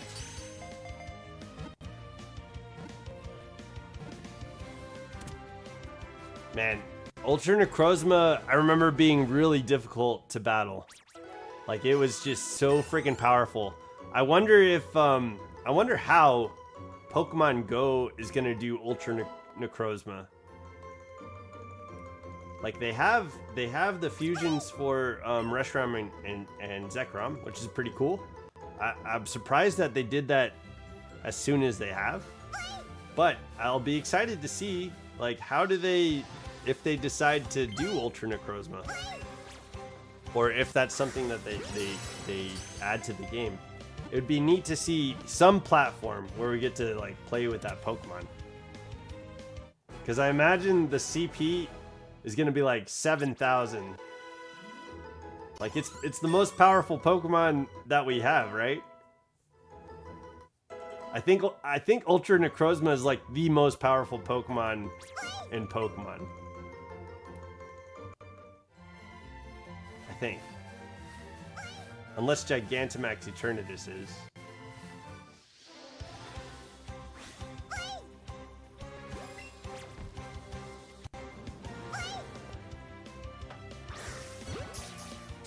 I'm curious, yeah. Now I need to go on Smogon and look up their power, their stats.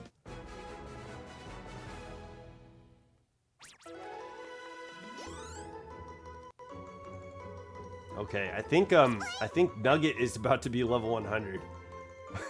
Should we beat the Elite Four with the level 100 Butterfree? That'd be kind of funny. Level 100 Nugget. Oh, I was thinking, and I meant to bring this up. How far removed is the idea of a fairy bug type Pokemon for like a regional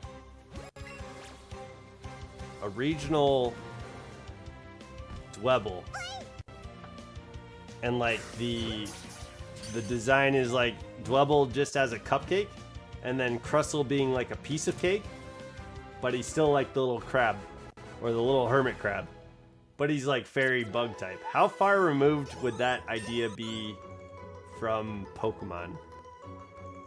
Is that like, do you guys see that being a possibility in like a region where we get like a regional Dwebble, and we see a cupcake instead of a rock?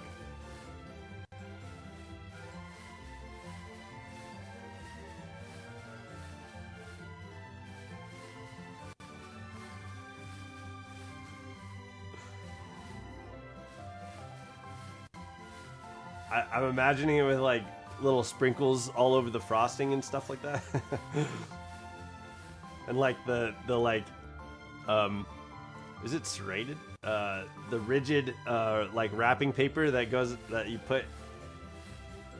Yeah, I don't know. I think I just like a straight up cupcake, and Dwebble is living inside of it.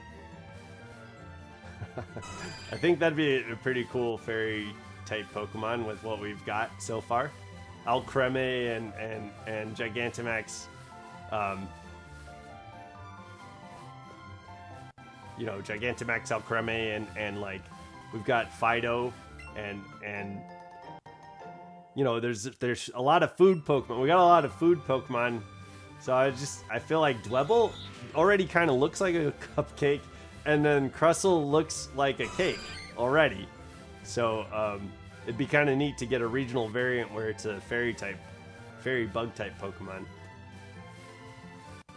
That'd be kind of cool. Oh, I think it'd be kind of. You don't have to think so.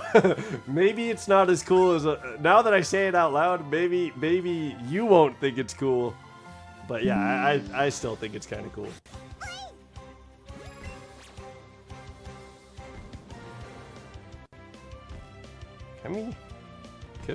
Come on. There we go. Yo, we're getting up there on the chain, so I'm wondering if we see the shiny. I'd like to see the shiny before the end of the stream, but I think now would be a good point. Let's put a cap on where we're going for the end of this stream. I'm trying to think what would be reasonable. Or what are we working towards? We already evolved Dragonite into Dragonite, and then we also evolved that shiny Pidgey that we got at the very beginning of this stream. So that's a Pidgeot already. Oh, hey Alexander Cooper, welcome to the chat. I'm happy you're here. But yeah, I wonder, we're at 112 on the chain, so I think a good stopping point for this stream might be like 200. Let's go to like 200. I think that's a good stopping point. So if Eevee runs away or 200, that might be a good stopping point. What do you guys think?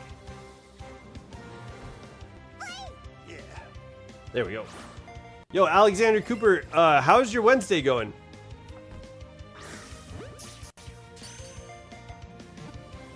My Wednesday is going pretty good. I got to see my fur nephew. I took some pictures, put him up in the Discord. He's getting big, but he's still very much a puppy. And I got to hang out with my friend this morning and have some coffee. And yesterday I went to the park. And my roommate gave some ducks some blueberries, and that was pretty funny.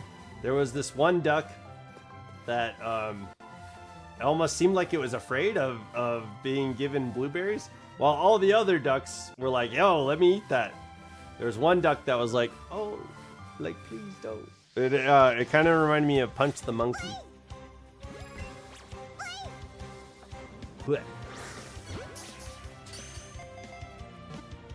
It seemed like that duck specifically was experiencing some sort of bullying in its life, where it was like, I can't accept these blueberries that you're giving me. That's what it reminded me of. It was Punch the Monkey. So yeah, I hope you're also having adventures. Let me know. But yeah, we're shiny hunting Eevee. Oh yeah.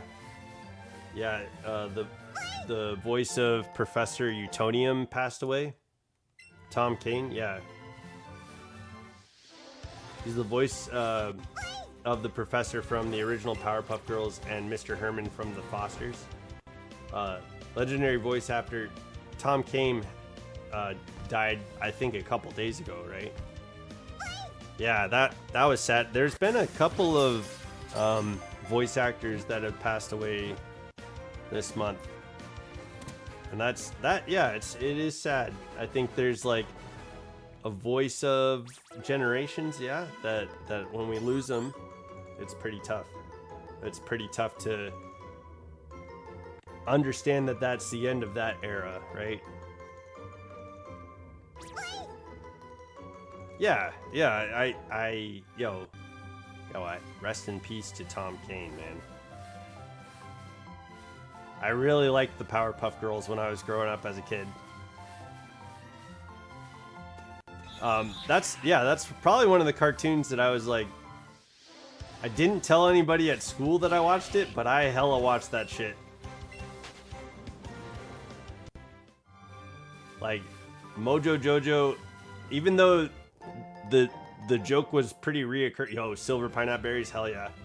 The Mojo Jojo joke of, like, you know, him saying his own name and stuff like that with that voice. I know the joke was reoccurring and happened pretty regularly, but I laughed a lot whenever he typically laughed when he was saying it. Like, that shit got me pretty good.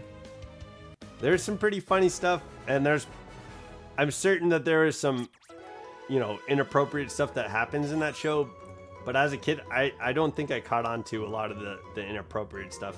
I saw it as an adult, and I was like, oh, okay, I missed that. But yeah, I think that's pretty decent writing when jokes can go over a kid's head, because it was an enjoyable show, man. Like, I really liked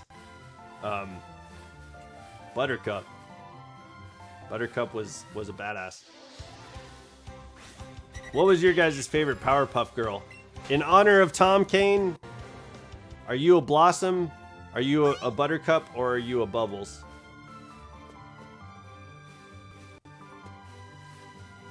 I'm a Buttercup through and through, man. Green's my favorite color, always has been. I liked her Raphael kind of attitude. For that character, it worked.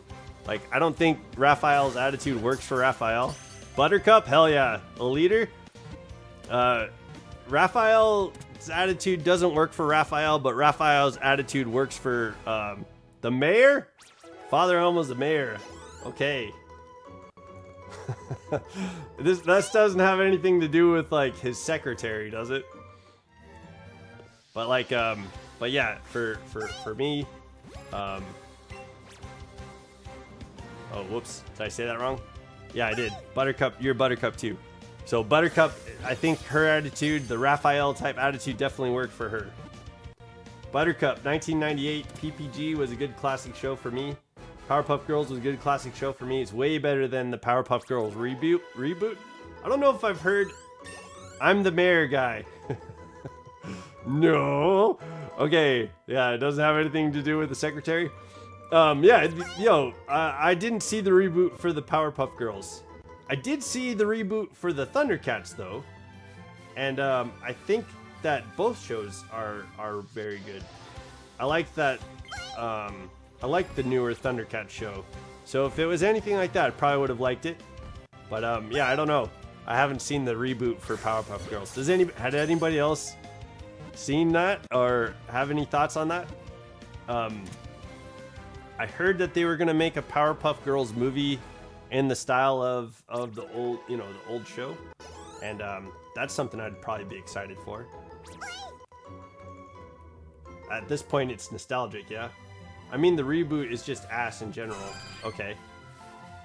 The best thing about the reboot is the intro? Oh, okay. Sometimes that's all you need. Yo, I'm sorry. No, that's not true. That's not true for a lot of things. Oh. The intro is really good? Okay, yo, that sounds cool. The intro in the old show is pretty good too. Bum, bum, ba-na-na-na-na. Prada, I don't know why I was thinking, you said Buttercup, I was thinking Blossom when you said that. Silly. But yeah, I can appreciate, yo, Buttercup through and through. But do you guys know what I mean? Raphael doesn't really, like, his attitude is, it comes off like just kind of snotty. Like, just comes off like unnecessarily against authority figure. Whereas like Michael, once I find Shiny Pikachu in Let's Go Eevee. Oh, once you found a Shiny Pikachu in Let's Go Eevee? Hell yeah. We had that shiny hunt. I've got Raichu on the party. Pradachu is what we got to. No. Okay. Yeah, we got a shiny Pikachu. We named it Pradachu, and now it's a Raichu, and it is adorable. Here, I'll bring it out for you so you can see. Maybe we can find shiny Eevee. But yeah, Pradachu just grew to level 91. Speak of the devil. Our whole team is gonna only be level 100 before we get to the Elite Four. Here, I'll bring Pradachu out of the bag. There we go.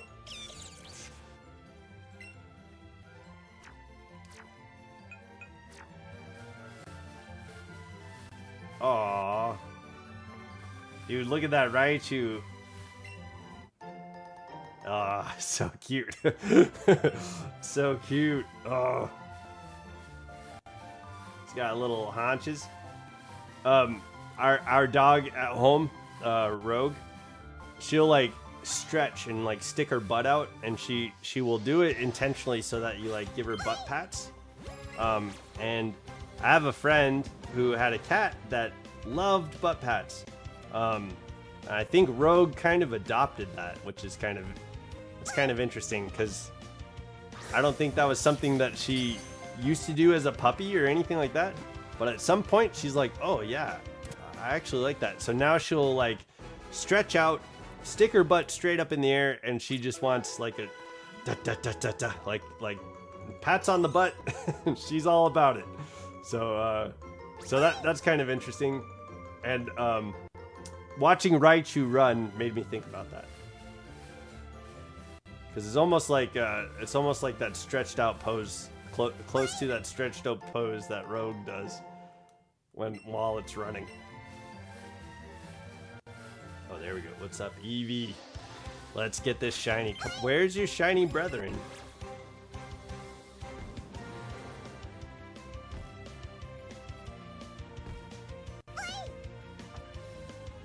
There we go. That we don't get too many great throws on that little dance. It's usually either good and sometimes we'll get excellent. But yo, I think that's the first great throw we've gotten today. That's funny. Okay.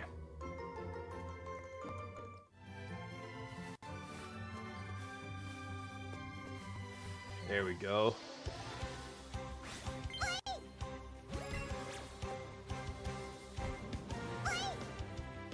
It's kind of like fishing. Yeah, see, it's like always nice throws with Eevee. Come on. I prefer, and I think sometimes we get a little bit of a chain of excellent throws from doing that little dance with Eevee, and I like it better when Eevee lets the ring get down It's kind of interesting too. Like the shinies that we found on this playthrough, we've had like half of them are female, and then half of them are males. So that's kind of interesting. Like I wonder what when Eevee is shiny, what do you guys think it's gonna be? Like, do you think it's gonna be male or female? I know we're evolving it into Jolteon, so I don't know. I guess Jolteon, I feel like if it was Vaporeon, I'd probably want to have it to be female. But with Jolteon, I feel like maybe it should be a guy, maybe it should be a male. But I guess it doesn't really fucking matter.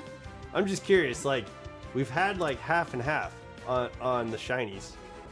Pidgey was a female. I think, yeah, Dragon Knight is a female, and so is Bloody Mary. And then Caterpie, Pikachu, and Bulbasaur were all males. So half of the shinies that we've gotten are female, and then half of them are male.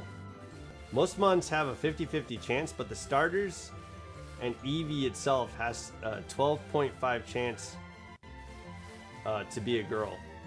So honestly, I'm betting on the 12.5. Oh, you think we're gonna get a female? Okay, yo, that'd be cool. I'd be down for female Jolteon. It's almost like it's like, since we've gotten half and half, it's almost the girl's turn to be shiny. Since oh no, I guess Pidgey was a girl. But like, yeah, I don't know where that came from.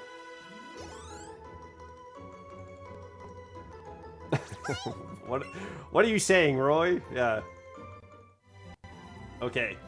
Well, we're almost to 130 on the chain. And we're gonna try and make our way to 200. So we've got a bit of a ways to go. And hopefully we find the shiny before that. hopefully we'll find our female Eevee before 200. That would be great.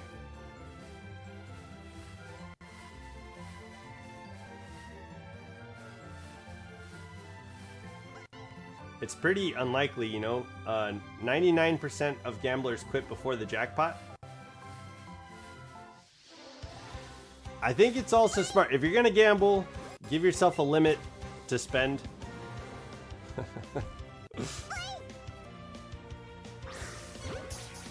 Give yourself a limit to spend. In this instance, we're not losing anything. Are you betting money on the female? Who's out there? Who's taking up Father Elmo on the bet? I think the money's going around. All my chips are on 12.5. 12.5, 12.5. Do we have an 80%? Do we have an 80%? Anybody want to bet on 80%? I'll facilitate the gambling for you. Prada, are you a betting girl? Dang, called out. All right, we got bets on male Eevee or female Eevee. The 12.5% is taking the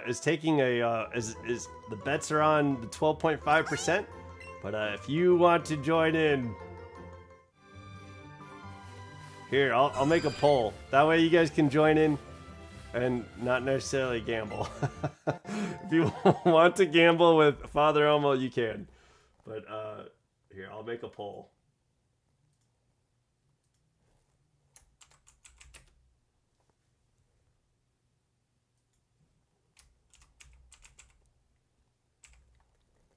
And I'll say, place your bet. There you go. There's your poll. There's your poll, Father Elmo. Alex Zephyr. All right, there's the poll. If you want to bet on whether whether Eevee is going to be a boy or a girl, there's 12.5 chance that it's going to be a female. You could join Father Elmo in the female bet, or you could go against him, and the higher likeliness that it's a male. Eevee is lagging. Okay, it's not the internet. Okay, yo, what was going on there?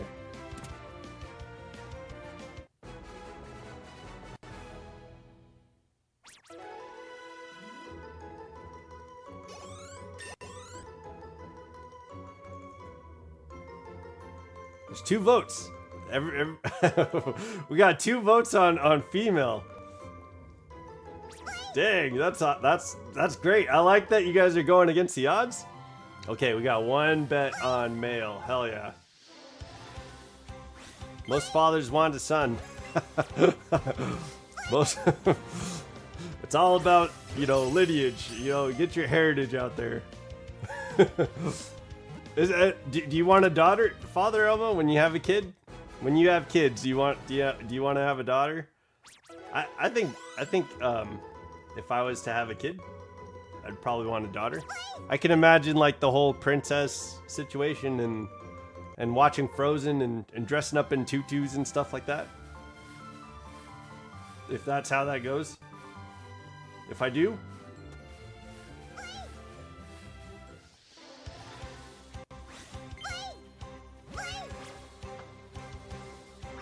Oh my gosh, that was such a weird delay. We could have gotten that excellent throw. We could have absolutely gotten it, but there was a weird delay. Yo, the game lagged a little bit, and now on this throw, I got a strange delay. So, that's what I'll say about that. It looks like Prodigy is definitely pulling ahead on leveling up. I think Prodigy is racing to get to level 100 before Gengar does. That's kind of funny. Let's go. Okay, there's the excellent throw. Good job, Eevee. Okay.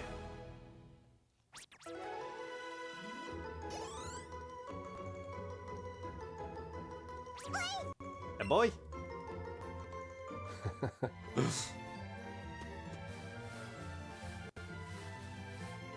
Stinking cuties. All of these gosh damn Eevees are so cute.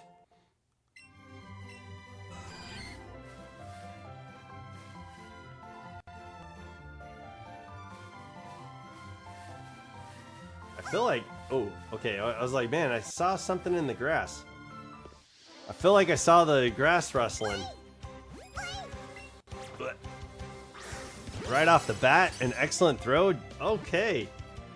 Hell yeah, we're dancing. I'm dancing. I'm dancing. Do you guys know that reference?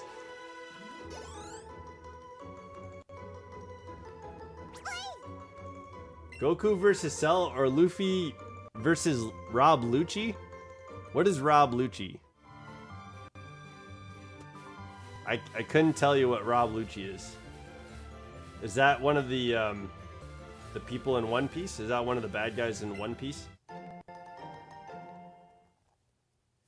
That sounds like a One Piece villain. So I'm gonna guess it's a pretty powerful... No? I'm gonna guess that Rob Lucci is somebody in One Piece. I joke about making her watch Berserk.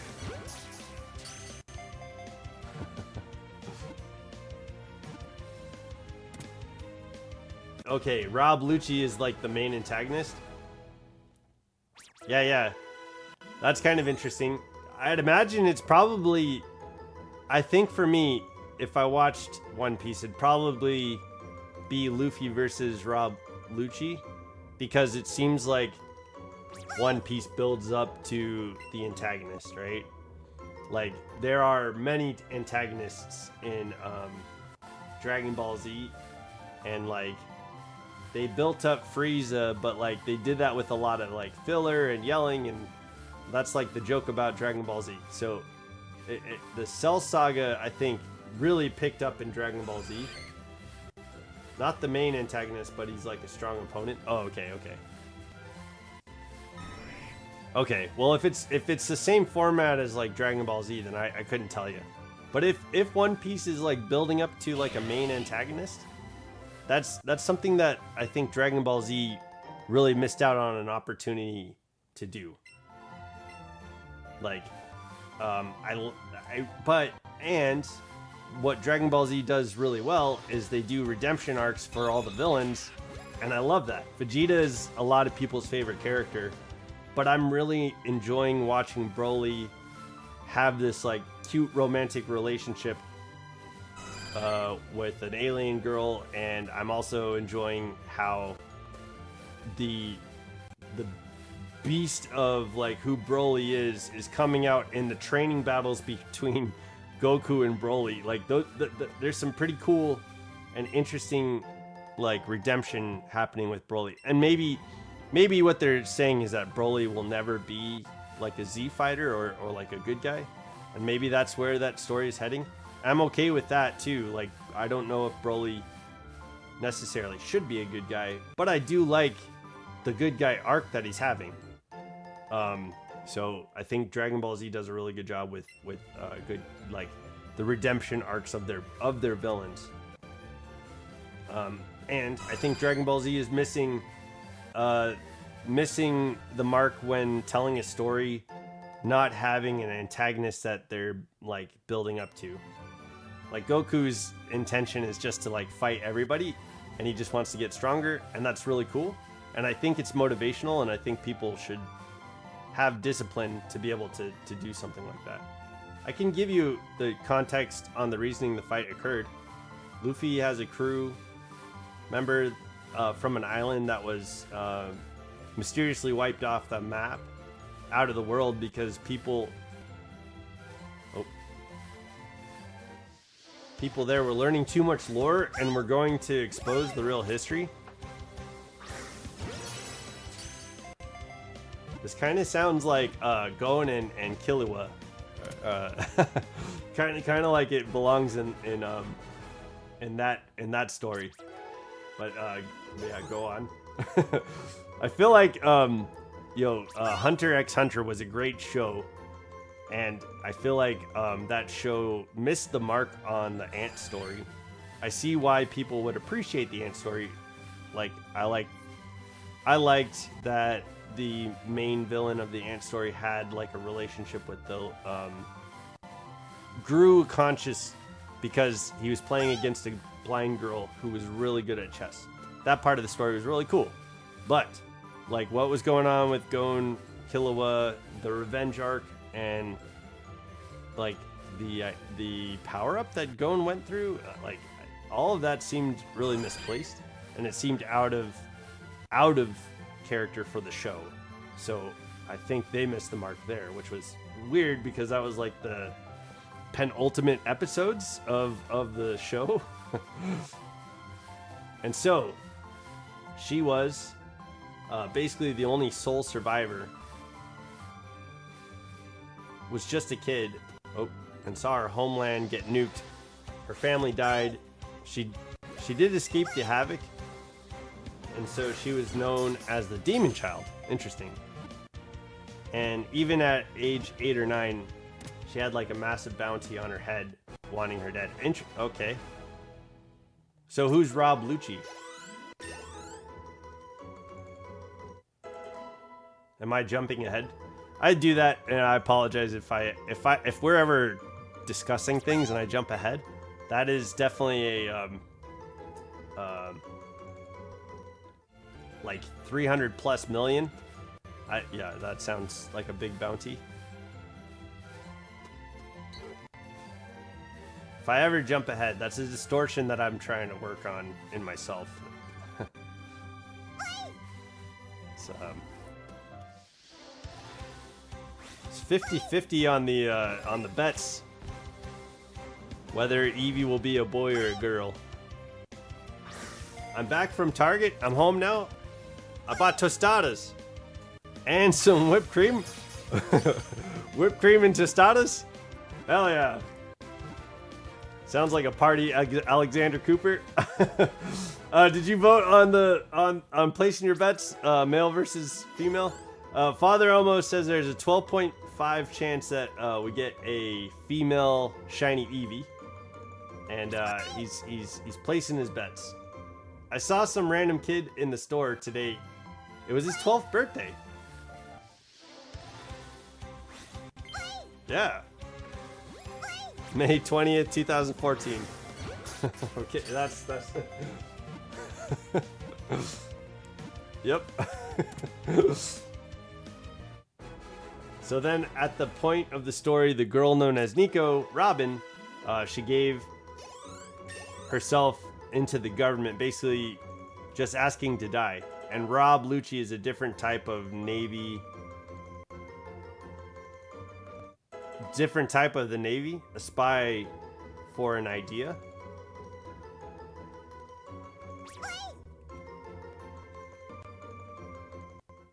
Okay.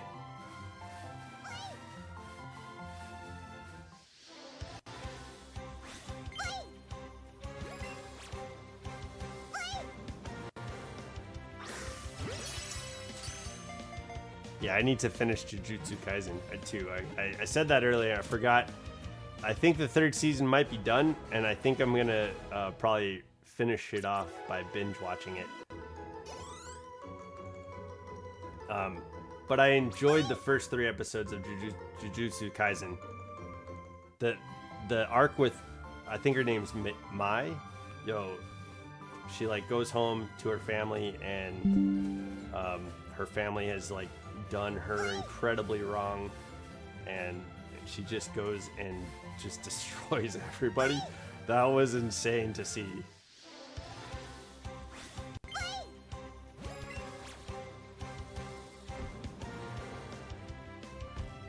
Come on. Okay. There we go. Good boy.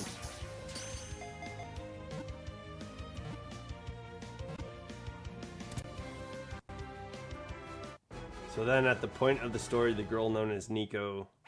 Yeah, at that point of the story, the girl known as Nico... Okay, and so Luffy and his crew go to rescue her, going to the world government's territory and burn their flag, demanding war and such. So Robin, wanting to die because she was so lonely. So we are at the mercy of typing. So sorry, everybody, I don't get to tell the story in one fell swoop. And thank you, Father Elmo, for providing the context, because I don't know which is better, Goku versus Cell, which I do understand, and I love Gohan in that arc, and I don't know if Goku, like, I know he like transported Cell off the planet so that he could save Earth. That was great, and he sacrificed himself. That's the context of Goku versus Cell. They trained forever, and I think it was cool that they added the like time capsule thing in Dragon Ball Z to like get the arc where you finally see Goku and Gohan work together to train. Kind of like they go into the time chamber and they don't show it all, but you get to see some of Gohan and Goku finally being a father and son and training together. And known to stay away or even kill even as a child, because she was so lonely and known to stay away or even kill as a child, eventually you realize, I have friends, and she wanted to live, and they go and rescue her. So Rob Lucci is the government that they fight against to save their friend. Luffy had a bloody fight with versus Lucci, wanting to save his friend, and let me tell you, that fight was very bloody. Luffy has a technique similar to Goku's Kaioken, and he did everything he could to not fall to the ground. Is that how you lose? Everything he could to not fall to the... Okay. Yeah, that sounds compelling. I'd probably enjoy watching that. Nugget's almost level 100. Dang, dude. The shiny hunt for Eevee got us to level 100 with Zumi and with Nugget. So I appreciate the context. I'm sure and I'm certain that it would be more appealing to like watch the journey and see the stakes of like what happens with Robin and with the government and like who Rob Lucci is, and see the fight between Luffy and Rob Lucci would probably, like, it sounds like it from what you're saying, there were a lot of stakes in Luffy falling to the ground, and so he did everything that he possibly could to not fall. Yeah, that seems compelling. But just based on what you're saying, with the background, maybe I feel like Gohan's battle with Cell was probably the most badass thing that you could see happen in the Cell saga. Goku was an interesting, like, that was an interesting fight, because like we know Goku from Dragon Ball, and yeah, he faced off against King Piccolo, and he faced off against Krillin and Tien Shinhan, and Chaozu and Yamcha. Like, he faced off against all of them in like tournaments in Dragon Ball, and he became friends with everybody. And then like Vegeta and Nappa come to Earth and are like, hey, yo, we're here to, you know, destroy your planet and take you home or whatever. He didn't stop until he won. Didn't matter if he was bleeding and getting stabbed multiple times. Getting hit with the shockwaves feels like cannonballs to the body. He made sure he did not to fall down, or made sure to not fall down. And hey, he won. Oh, okay. He saved his friend and escaped Navy territory. Okay. Yo, okay. Okay, stakes. Yeah. Victory. That's always nice. Goku didn't beat Cell. So, I mean, if you're asking, like, who's a better fighter, it sounds like maybe in that battle, in those comparisons, Goku's maybe not the better fighter against Cell, whereas Gohan would be, yeah? Goku did sacrifice himself, which I think that's powerful. Altruism is super powerful and compelling. Altruism is like a guide on how to like sacrifice for others, yeah? High stakes fights mostly are to the death. Yeah, well, and like, I think for a story to have any compelling like relation, right, there has to be stakes that you can like for a story to like, okay, so like Primal, right? There are stakes in every episode of that. Like, it's life or death. And that show is always about survival. Like, you have to survive these incredibly harsh moments, and how do you do it? And it's kind of neat because you get to see a non-verbal relationship between a caveman and a dinosaur. And they're like working their way through like, you know, like death. They're working their way through so many instances of like their lives ending, but they establish their boundaries early on, and that's really like it's crazy how they establish their boundaries with each other, and then they have to like stay alive during these crazy like bats and these like monkeys that have like this ritual, and they work together to survive through all this, the zombie apocalypse and all kinds of crazy stuff. Like that's some real stakes, like, and it's every episode, and it's intense, and it gets gory and gruesome to the point that it's almost like wrenching your stomach because it's so gory. It's like, man, I wish they wouldn't have to survive through things like that, and you're invested, you know. So I think stakes don't necessarily have to be fights to the death, but I think when you care about the relationship, or when you care about the characters that you're watching, that's good writing, and that can add stakes whether there's a fight to the death or not, right? I saw this today. The Hurdle for Squirtle, Pokemon in Full, episodes 51, season 8, 2 more episodes until season 9. Okay. Pokemon Battle Frontier. Yo, you're going back to some old school. Man, I'm trying to remember. Hurdle for Squirtle. Is that when Squirtle gets to like race with Ash? Is there a race in that one? Hurdle for Squirtle? Or is that something else? I'm trying to remember which episode that is. But cool, yo, season 8 of Pokemon series. That's fun. Getting back to the you know, getting back to the roots of Pokemon. That's fun, man. Yo, Battle Frontier is gonna be a lot of fun too. I think I think Pokemon starts kind of following how the games play out, like around Battle Frontier, because the guy is like, yeah, earn the badges from all the Battle Frontier, and that's kind of like how you do Battle Frontier in Emerald, right?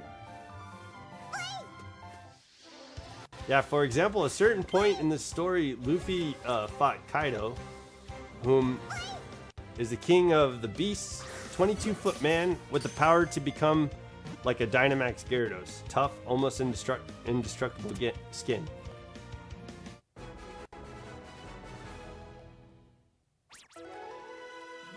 I think there's more to this. I think you're telling me more to this story, yeah. Yeah, Luke Cage almost, yeah. Like, super powered. I think Luffy's powers are like stretch ability, right? Like he's kind of like Mr. Fantastic in a way.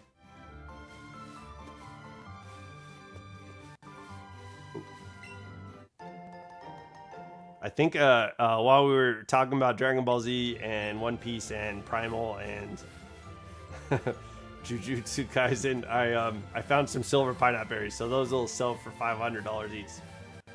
That's pretty good. Insane build, yeah. And he's so durable. He tried to kill himself by falling from heaven to plummet to the ground. No scratches. Kaido is a really big guy, 22 feet. Yeah, that's crazy. I imagine like big like stacked up too, yeah. And he can't drown because his powers literally become Gyarados. So he's a water dark type villain. So why the fight? Yeah. I'm sure there... I don't know. Maybe there's not a good reason. Like, sometimes stories do that too, right? It's like, misunderstandings. That seems relatable. Why would somebody fight a man that's 22 feet and indestructible? Goku would do it just to see if he's more powerful. I don't know if Luffy's kind of like that. I'm curious. Tell me. Maybe you guys know.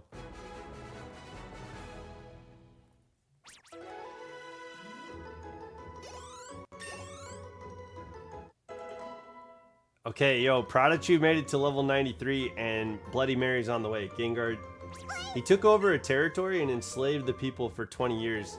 And Luffy being known as the Warrior of Liberation, and you know lore, you'll understand later on. Okay. Yeah, I think that's fair enough too. Like, people could have rights to be equal, and people, you know, treated equally is typically what people strive for. I know that's something I care about deeply and want for everybody to be treated as people, but I know it's so weird living in a world where that's not everybody's understanding or philosophy. It's like, man, it sucks because to me it sucks because, like, I think over like decades of time since America's been around, people have like certainly fought to be equal. So, like, fought meaning like people sacrificed their lives and gave up so much to like make sure that their family has rights and equality and like access to the pursuit of happiness, which is a part of the American dream, right? The life, liberty, and the pursuit of happiness. Like that's what the American dream at least used to be. I'm not sure how people view it now, but like I think that meant something to a lot of people, and a lot of people, like women and minorities, fought for equality. So I think, you know, it's weird to see a day where that gets reverted back to people having to fight for their rights again. And so the fight was life or death. Live and save a land or die, and keep the island enslaved and force to only eat drugs to survive. Your death be a humiliation because of the drugs. What is this show? Well, yeah, it sounded like Luffy was he's the pirate of liberation. I could appreciate that. Maybe I need to give One Piece a chance.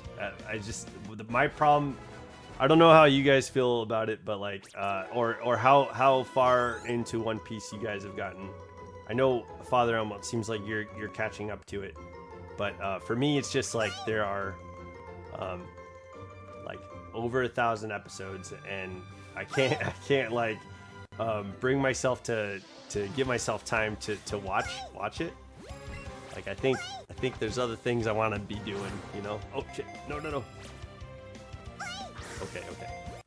There we go. I'll waste a couple Pokeballs just to make sure Eevee stays in the ball. And their only meal that they had was 1 bowl of rice a year. A year?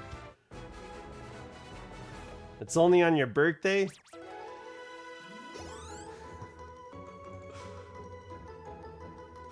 What?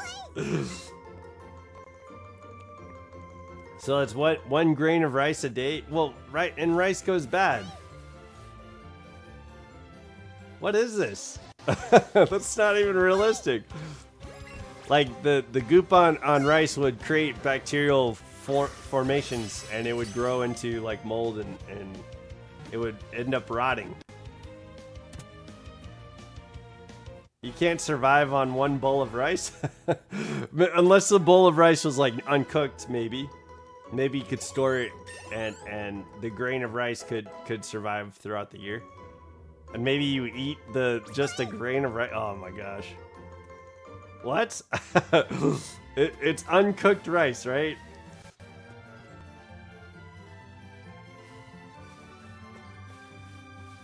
Yo, can a bowl of rice sustain you for a year?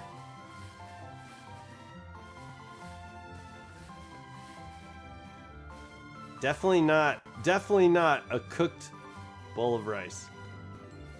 Right? There's no way, like it would rot. And you'd probably eat it right away, since that's the only food you get once a year. You wouldn't live. They were enslaved to make food for the guy and his army of pirates. They could only eat the drugs or die. Okay, oh, I guess the other sustenance is some sort of drug. I have a tough time like fathoming that, like picturing what that would be like. That sounds fucking dire, yeah? That sounds depraved. Ah, where did he? Oh, we lost the Eevee. I was more focused on getting the silver pineapple berries and making that encounter.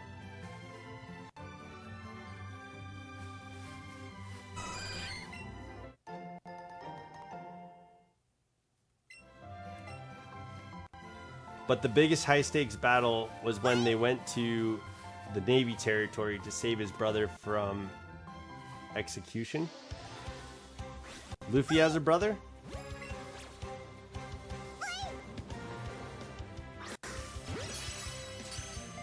from what I understand about One Piece, it's like Luffy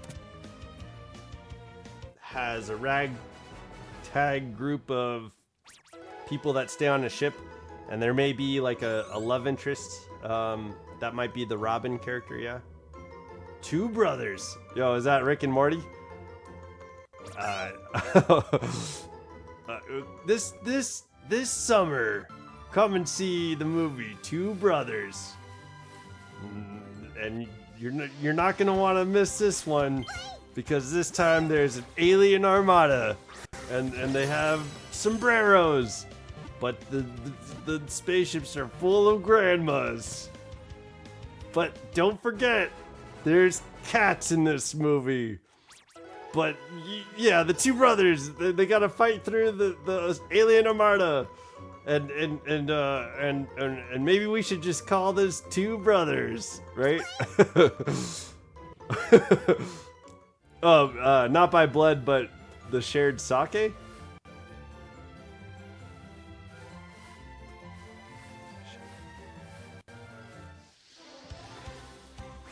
Is that, man? Yeah. One Piece is starting to sound a little convoluted, Father. I don't know what. Funny enough, they don't have like any love interest. They're more of a family than a love thing. Oh, okay. Besides the chef, whom is very into women, bro has even a radar for women, like a spidey sense. Like Brock. Poor Brock. Well, I guess no. Brock ended up like sharing feelings with someone else eventually. Like they're the rock type gym leader in Alola. Like him and the rock type gym leader from Alola ended up sharing feelings with each other. Yeah, worse than Brock. But like similar like gag, right? Like Brock doesn't get to like share his feelings with anybody. Olivia, yeah, thank you. Olivia from Alola. Yeah, Brock and Olivia do share feelings for each other. I still think I think that ended with like them still not being able to be together, right? Like, but for once, for one, finally, after all this time, Brock did finally get to be with or share feelings with Olivia. I think that's why I was saying it like that. Excellent.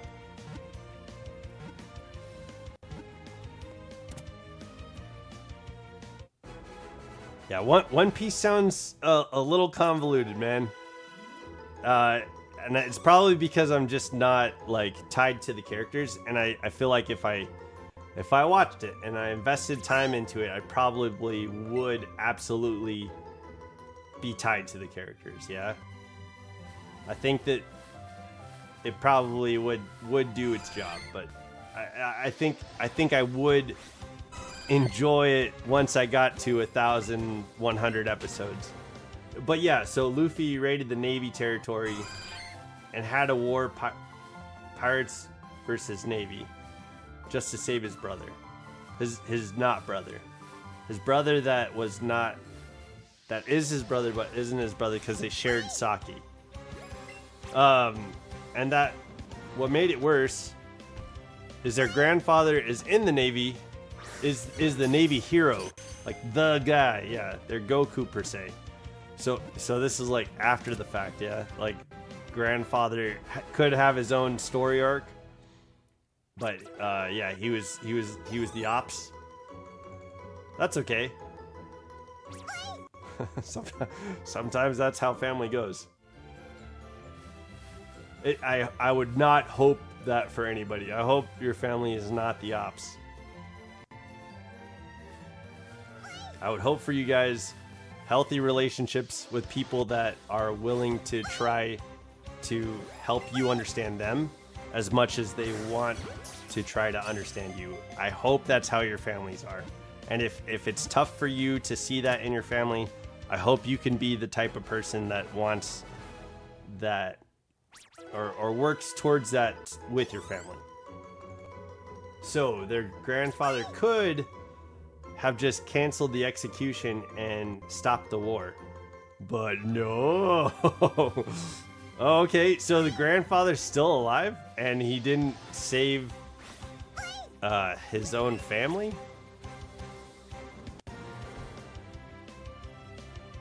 Okay, I guess, yeah, that's intriguing. Like, my grandpa that I grew up with, I fucking love that dude.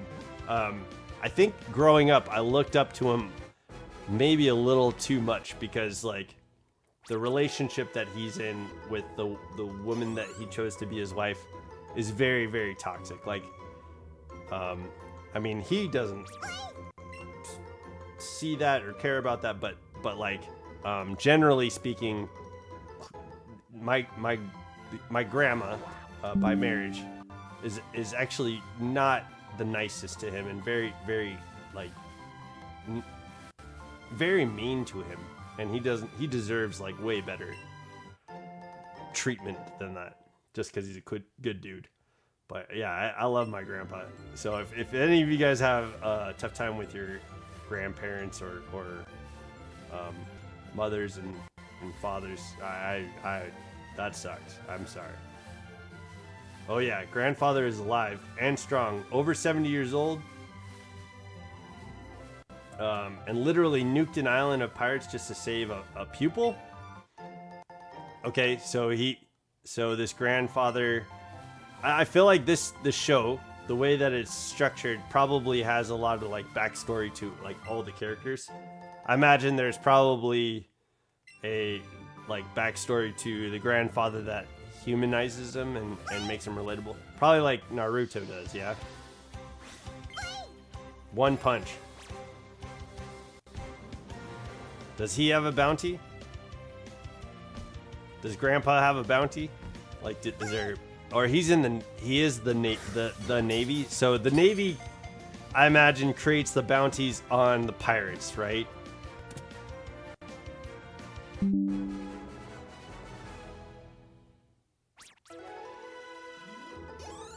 They want you to explore the characters and also be part of the journey.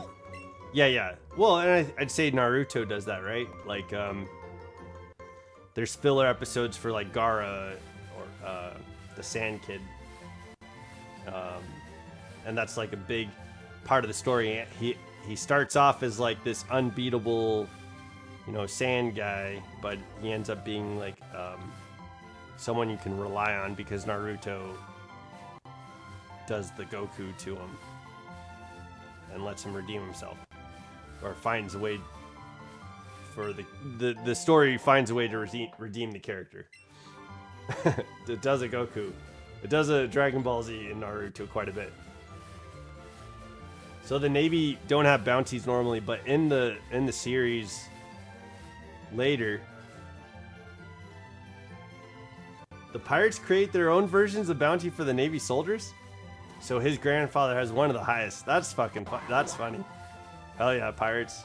It sounds like, I don't know. Maybe they aren't good pirates.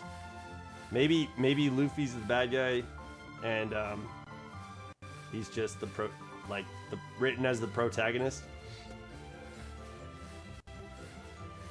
Is that possible? Is it possible that Luffy is not a responsible person and he's like the antagonist? He's the bad guy, even though he's written as the protagonist?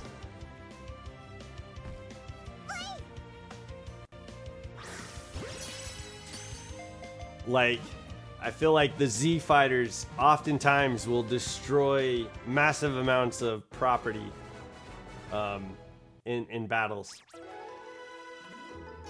and then take their fights to like open area where they destroy those places. They destroyed Namek, which had civilization on it. Oh no, yeah, there are a lot of bad pirates, but Luffy is a man that wants to set everyone free. Oh, I got hiccups. You give Luffy one drumstick and he will save your country from whatever. Is that because everyone's eating like one grain of rice? He's like, hell yeah, I'll take a chicken wing. Oh man, yo, taste the biscuit.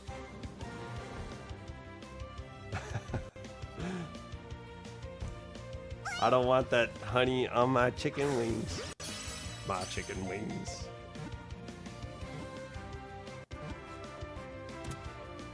So ultimately, the poll, I could end the poll, I think, because there's 4 votes.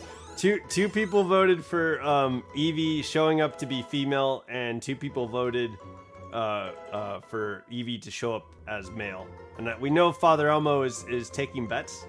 So if you guys want to gamble with Father Elmo on this shiny Eevee, whether it's male or female, let him know. But yeah, thank you for placing placing your want for what Eevee will be in the poll. That's awesome. I can give Luffy right now a chicken leg, and he'll go to Trump at the White House and just square up. Yeah. Oh, okay. That's interesting. I feel like we can all relate to being motivated by food, or maybe some of us anyway.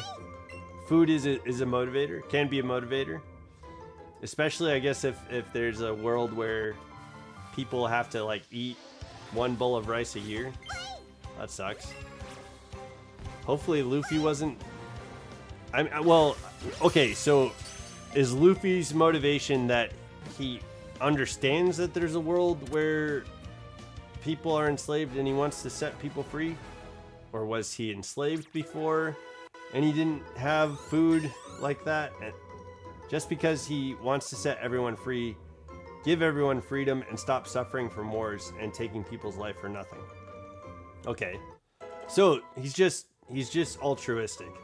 Like, this is something that he believes in and he works towards, and he's willing to give everything that he can for his ideals.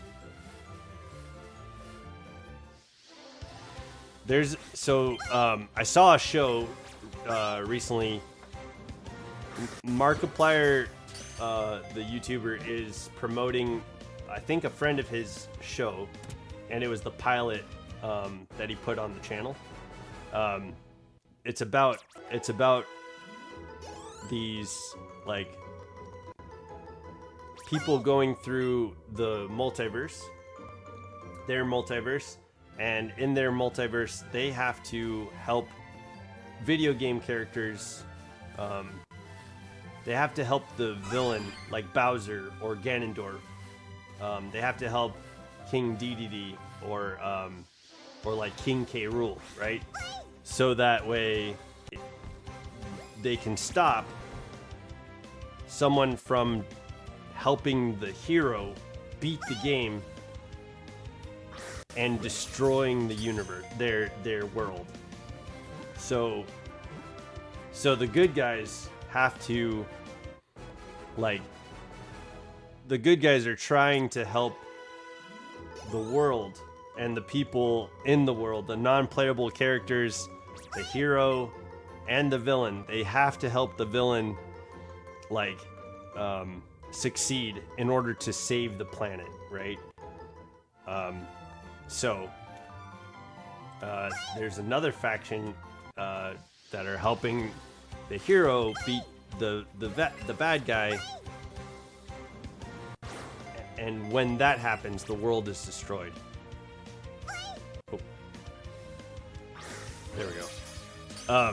So that's kind of an interesting premise, because despite typically there's a motivation, like Sonic going after Eggman. Eggman is like capturing, birds and using.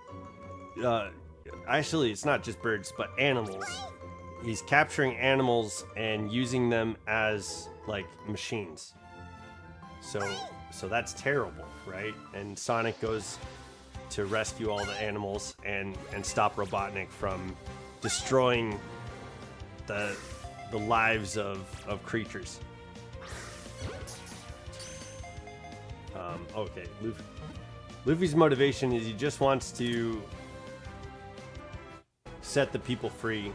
The pirate Jesus Christ. He went to heaven to fight a guy with a power lightning, like Zeus, and just punched the F out of him into a giant bell, just to save the island from a tough situation.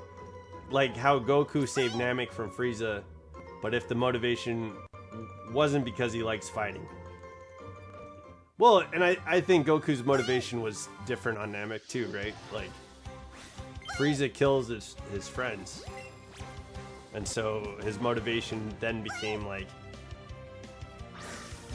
I've got to rescue these people. The planet was in danger because Frieza was trying to like, and I think for Goku and Frieza there was more than just like, I like fighting people. Like, I think it eventually becomes that, especially around Dragon Ball GT and stuff like that. Like, he gets more and more excited as the show goes on that he gets to like battle stronger opponents, especially Beerus. Like when we get to Beerus, he's just like, oh, how can I get as strong as this guy? Like, that's the motivation then. I think Frieza, there's a little bit more stakes with Frieza, but yeah. I think I get what you're saying though. I will say Luffy is a complete idiot, actual dumbass. But he's emotional genius, and that's a strong part of the show. It takes an emotional toll, wanting you to feel sorry for the people. Yeah. Goku definitely doesn't seem to have emotional intelligence. I oftentimes feel bad for Chi-Chi and Gohan. Like, it would have been nice for them to have their companion. Goku could have been there for his family, but he is in heaven. But like I said, into the Cell Saga, you do get to finally see Goku and Gohan work together for once, and that's it. And then Luffy shows up and just saves the people and makes them free from their hell. That's good. It sounds like 1,100 episodes of this show. I think if you can get yourself to get into it, it might be worth watching. I have a tough time placing that amount of time into a show right now. I think I will watch it. Just, I don't know if I want to right now. It sounds good enough to watch, right? It sounds like a classic. It sounds like a classic anime, like one of the greats, right? It sounds like it's up there with the things that you need to see. As said, you are free to watch it yourself on your own pace. Yeah, I will. I think I will. But just to give you the idea of the show, yeah, it sounds good. I think I was planning on watching it eventually anyway. Like, I think it's one of the animes to watch. Yeah, like it's like on the Mount Rushmore of anime. One Piece is probably one of those shows. What's your Mount Rushmore of anime? What? Yeah, what historically founded your love for anime?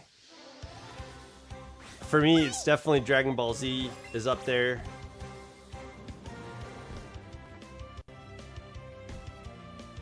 I think there's a lot of like really good animes that have come out recently, and so it doesn't really count for like a Mount Rushmore. But I can see why Naruto would be there. I could see why Hunter x Hunter would be there, and I imagine that One Piece would probably be on people's Mount Rushmore. If it focuses on world building, the emotional roller coaster, the final blow of a fight, be satisfying. The One Piece is subplot for you to join the journey of the story of the boy who wishes to set the people free from their suffering. I think that's something like I feel like a big part of me. I grew up reading comic books, and I grew up reading like Daredevil, like as a kid. I read the X-Men, the Uncanny X-Men specifically. So for me, I grew up having the idea of a strong sense of justice, and so watching Batman the animated series, I really loved, you know, the end of that show giving Batman the win. You know, typically, like the villains like unmask yourself, and then Batman takes off his mask, and there's a hood underneath. Like he prepared for all this stuff. A journey they want you to join and grow with. JT. It. Yeah, it. Grow with the journey. Yeah. Be a part of the story that's told. So, as far as like, I know there are people that like watch shows and like, yo, I skipped the filler episodes. I didn't want to watch the filler episodes. For me, that's not typically how I watch like anything. I'll like typically what I try to understand is like if there's filler episodes, they're trying to tell you something and fill it, like it is a filler episode, but they're also filling you in on stuff. So filler episodes for me is like fill in on this character.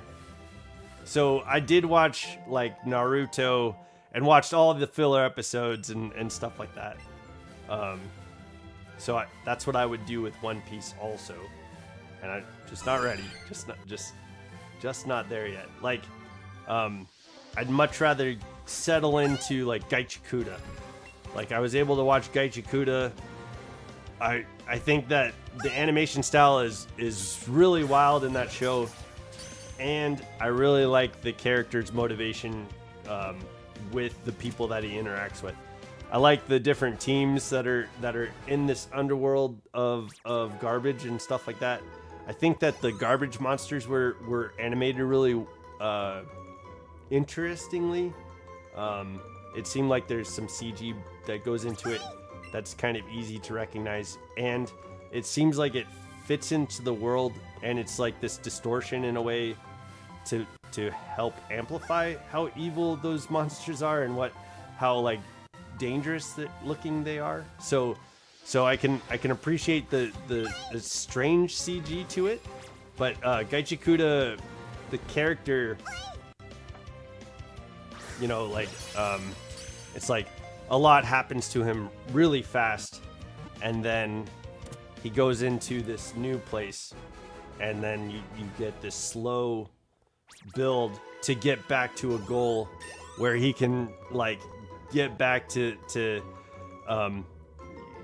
find justice for the things that happened to him before.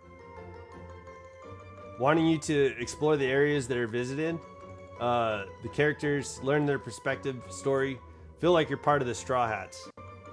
Yeah, I think that's interesting, because even that, you're marketing, like you're building your brand, and I think that One Piece has done that a lot. Has done really well with that. It's slow, yes. It's well over 1,100 episodes, but it's a series you want to be along the way to the Dave. It's a slow burn. It's slow, yes. It's well over 1,100 episodes, but it's a series. Dave, you want to be along. Dave. I don't know where Dave goes. Series you want to be along the way, all the way to the end is what I think you're trying to say. And I definitely think that when I do watch it, I will get there. But I'm just not ready quite yet. Not ready to put that much time into what, like, right now I'm enjoying all the Subnautica playthroughs that are out there. I'm enjoying I've been watching Markiplier and T-Tar at night play Subnautica, and that's kind of fun. Have you guys watched anybody do playthroughs of Subnautica? It looks like a pretty...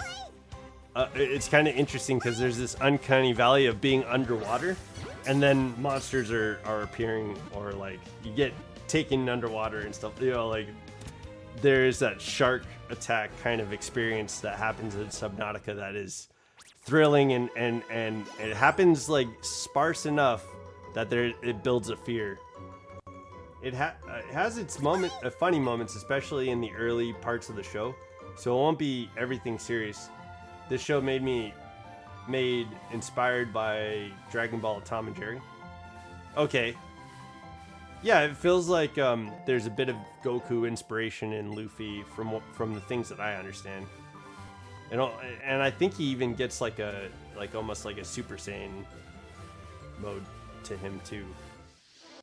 Like Luffy typically has the straw hat and the black hair, but I think there's a Luffy that looks like white hair that almost looks kind of like clouds, like fluffy clouds.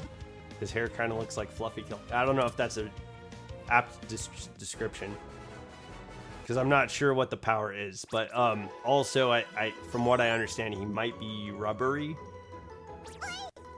Oops. He might be a rubbery guy.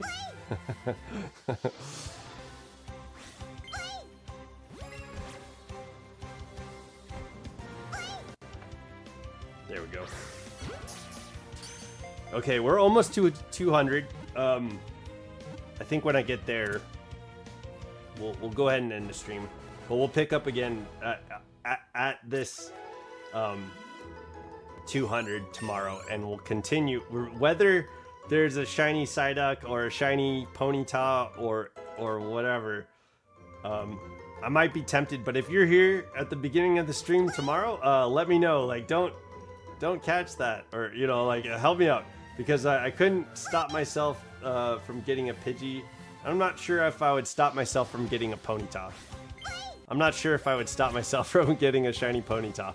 I understand the goal is to get shiny Eevee, and I'm down to get shiny Eevee. Absolutely. We're at 200 on the chain, so let's get it. But if a blue flamed Ponyta showed up, I might be tempted to catch that. So I will need your help if you guys want. Help me understand how if you want a blue Ponyta. I'll need help if a different shiny shows up, to encourage me to stay on the track for Eevee, or if it's funny to you to break the chain. Help me understand that that's what you want, because that'll be funny. But yeah, I think I could ignore a shiny Chansey, maybe. Oh man, now that I'm thinking about it, maybe not. I don't know. But yeah, I might need help tomorrow. After I go and visit my fur nephew, I'm gonna come back and we'll stream some Eevee shiny hunting. We'll hopefully get the shiny Eevee right off the bat. Or we'll get it before the end of this stream. Maybe we get it in 20 Eevees. But yeah, I'm thinking. I think I came on stream today. We got a shiny Pidgey showing up. we had an Eevee chain going. So I can't remember where we left off after that first shiny hunt stream with Eevee. But yeah, we might. Shiny Chansey is a common shiny. Yeah. Chansey shows up everywhere. Chansey is like a it's not a common Pokemon to show up, but it shows up in every route, right? So I guess the more routes it's available, the more common it would be. It's a rare spawn, but yeah, even so, you farm experience catching them and get many shiny Chanseys. In this game you don't even really need to farm experience, just because catching is the jam. If you make your way through this game, play to the Elite Four, and you do every battle, there's no need to grind. I don't think. You'll definitely be at like level close to level 70 by the time you get to Elite Four. But we're catching we're catching all the shiny. We're catching the list of shiny Pokemon, and we're definitely making it to level 100 before Giovanni. So so that's wild. I wonder, yeah, I was going to say earlier, too, I wonder if that's going to be like that in Fire Red or Leaf Green. I think we're going to get Leaf Green because I'd imagine most people got Fire Red. And so having Sandshrew and Meowth, and then, or I think, and then Oddish and, or maybe it's Oddish and, Oddish and Bellsprout. I think it's Sandshrew and Meowth. And it's Growlithe and Vulpix, and then Grimer and Coughing, I think, are the Pokemon that are regional specific to Leaf and Fire Red. So it'd be nice to be able to trade with people on getting Pokemon that we don't have for the decks. And I'm not even sure if that comes into play with the Nuzlocke. Maybe after we beat the Elite Four, we can do a little bit more with the game. I know we'll get the Sevi Islands and stuff like that. And I think you can, like, shiny hunt Deoxys and... I think... I don't know if it... I can't remember what game it is where you kind of get to, like, a Sinnoh/Johto, and you can kind of see the ruins of Alph. I don't know if that's Fire Red and Leaf Green. I think that's, like, Platinum, right? The Ruins of Alph. And it's called, like, it's like a mix between Sinnoh and Johto. It's like Shinjo. Or, yeah, I think it's like Sinnoh and Johto. Sinjo or something like that. What game is that?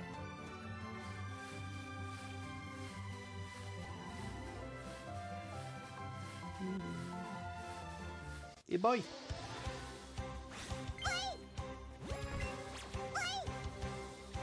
We still have 318 Ultra Balls, so being able to sell, like, the berries that we did at the beginning of this stream really helped, I think, with the amount of Ultra Balls that we have. I think with 300 and something Ultra Balls, we can probably do another shiny hunt.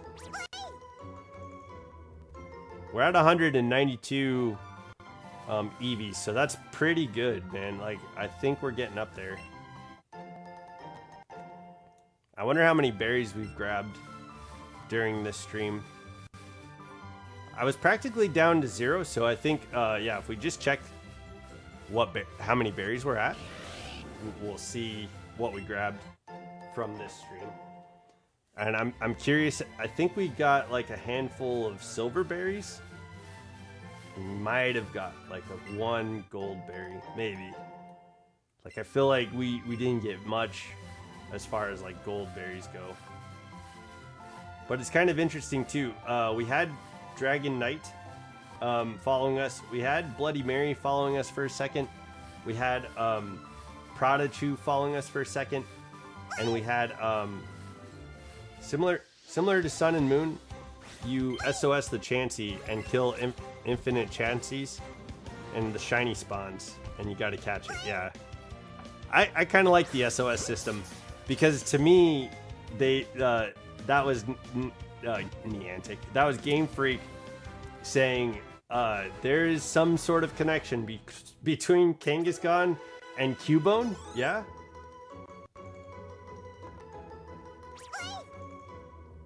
Like, I don't know, like, when Cubone does SOS in Alola, Kangaskhan can come back. I was in Discord, and the YouTuber is picking between two games, Pokemon Black 2 or Pokemon Y. Hell yeah. Oh man, yeah, that's actually a good. I mean, Pokemon Y I think is very replayable. I text you in Discord. Okay, sweet. I'll check it out. Yeah, I don't have Discord up right now. I typically don't while I do like the playthroughs, but I will bring it up whenever we do stuff like on Saturday we're gonna be doing hide and seek in Blueberry Academy, So if you want to join us in the Blueberry Academy and do some hide and seek as a Pokemon, feel free to join because I think it's going to be a lot of fun. We'll be in the Discord on a general call, and we'll be playing Scarlet or Violet, and we'll meet in the Union Circle. We'll do a few rounds of hide and seek, and then we'll switch up for whoever else wants to join. I think that's how that's going to go. Each round is going to be probably 15 minutes, and I think there's going to be a minute and a half of counting for the seeker. So that's going to be a lot of fun. I think I'll probably bring Pokemon for hiding, like probably shiny Miraidon and shiny Lucario and just put those out in Blueberry Academy, so that way it's a little bit easier to find, because man, those biomes are huge. So maybe I'll hide really well, and you'll have to find my shiny in random nooks and crannies of Blueberry Academy. But yeah, everybody's gonna have different Pokemon. You could make it incredibly hard and be a shiny Fungus hiding in the grass, and nobody will ever be able to find you. That's something you could do. Or you could do other things, like make it more fun. Hide somewhere funny and see if people will notice you. And that's something that gets missed too. I'm not learning Hyper Beam, unfortunately. But yeah, I think we do need to go through TMs and figure out what to give Dragonite. And I think we need to go through what move sets maybe we could learn once we get higher up in level. But yeah, he's level 70 now. We have Wrap. I think Wrap could be kind of funny to use in the Elite Four, against the Elite Four, but yeah, we probably might change his moveset all the way before we get to the Elite Four. There's probably a fun moveset to use with Wrap. I'd imagine. I think that we could figure out a way to like have fun with Wrap.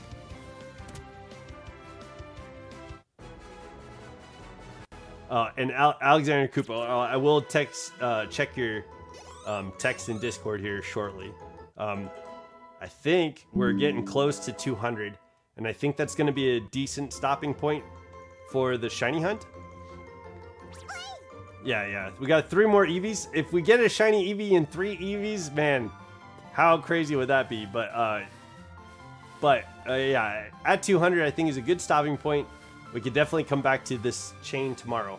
We'll remember that tomorrow we're at 200 on the chain, and then yeah, hopefully it'll be less than 100 to find the shiny Eevee, and then we can move on to either Squirtle or Charmander. So that could be fun and cool. I might need to update my graphic on the thumbnail, but maybe, yeah, I think we get the shiny Eevee tomorrow if we don't get it in the next 3 Eevees. I thought we would get it today. I was really hoping, but we did get a shiny on today's stream. It was just before anybody was here, and like nobody was in the chat, and we got a shiny Pidgey, which I think the look on my face was definitely disappointed. We have 300 Ultra Balls, but yeah, before we get to the next shiny hunt for sure, we'll definitely restock. Thank you though, Father Elmo, I appreciate it. Yeah, 2 more to go. Byron and Roark, yeah. Somebody is sending Discord love for Roark and Byron. There we go. So one more. Yo, is this gonna be it? Is this gonna be the shiny Eevee right here? Are we gonna get our little ghosty boy? Do we get ghosty Eevee? 199?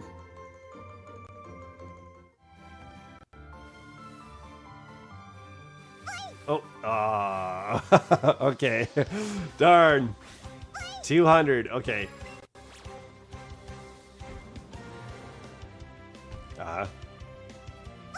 There we go. Okay, so we'll stop here. We're at 200. This is a good spot. I think I'm gonna leave it on the screen that says 200. But yeah, let me thank you guys. Yo, Alex Cooper, thanks for being here. Father Elmo, yo, thank you for explaining One Piece to me. That was a lot of exposition that I truly appreciate. Let me end this poll too. Half of you think that we're gonna be getting a female. Half of you think we're gonna be getting a male. And I agree. I agree with you. It would be really cool to have a female Jolteon. That'd be pretty awesome. I think we're gonna get a boy though. And we have half and half on male and female shiny, so that's kind of cool. Something we learned today.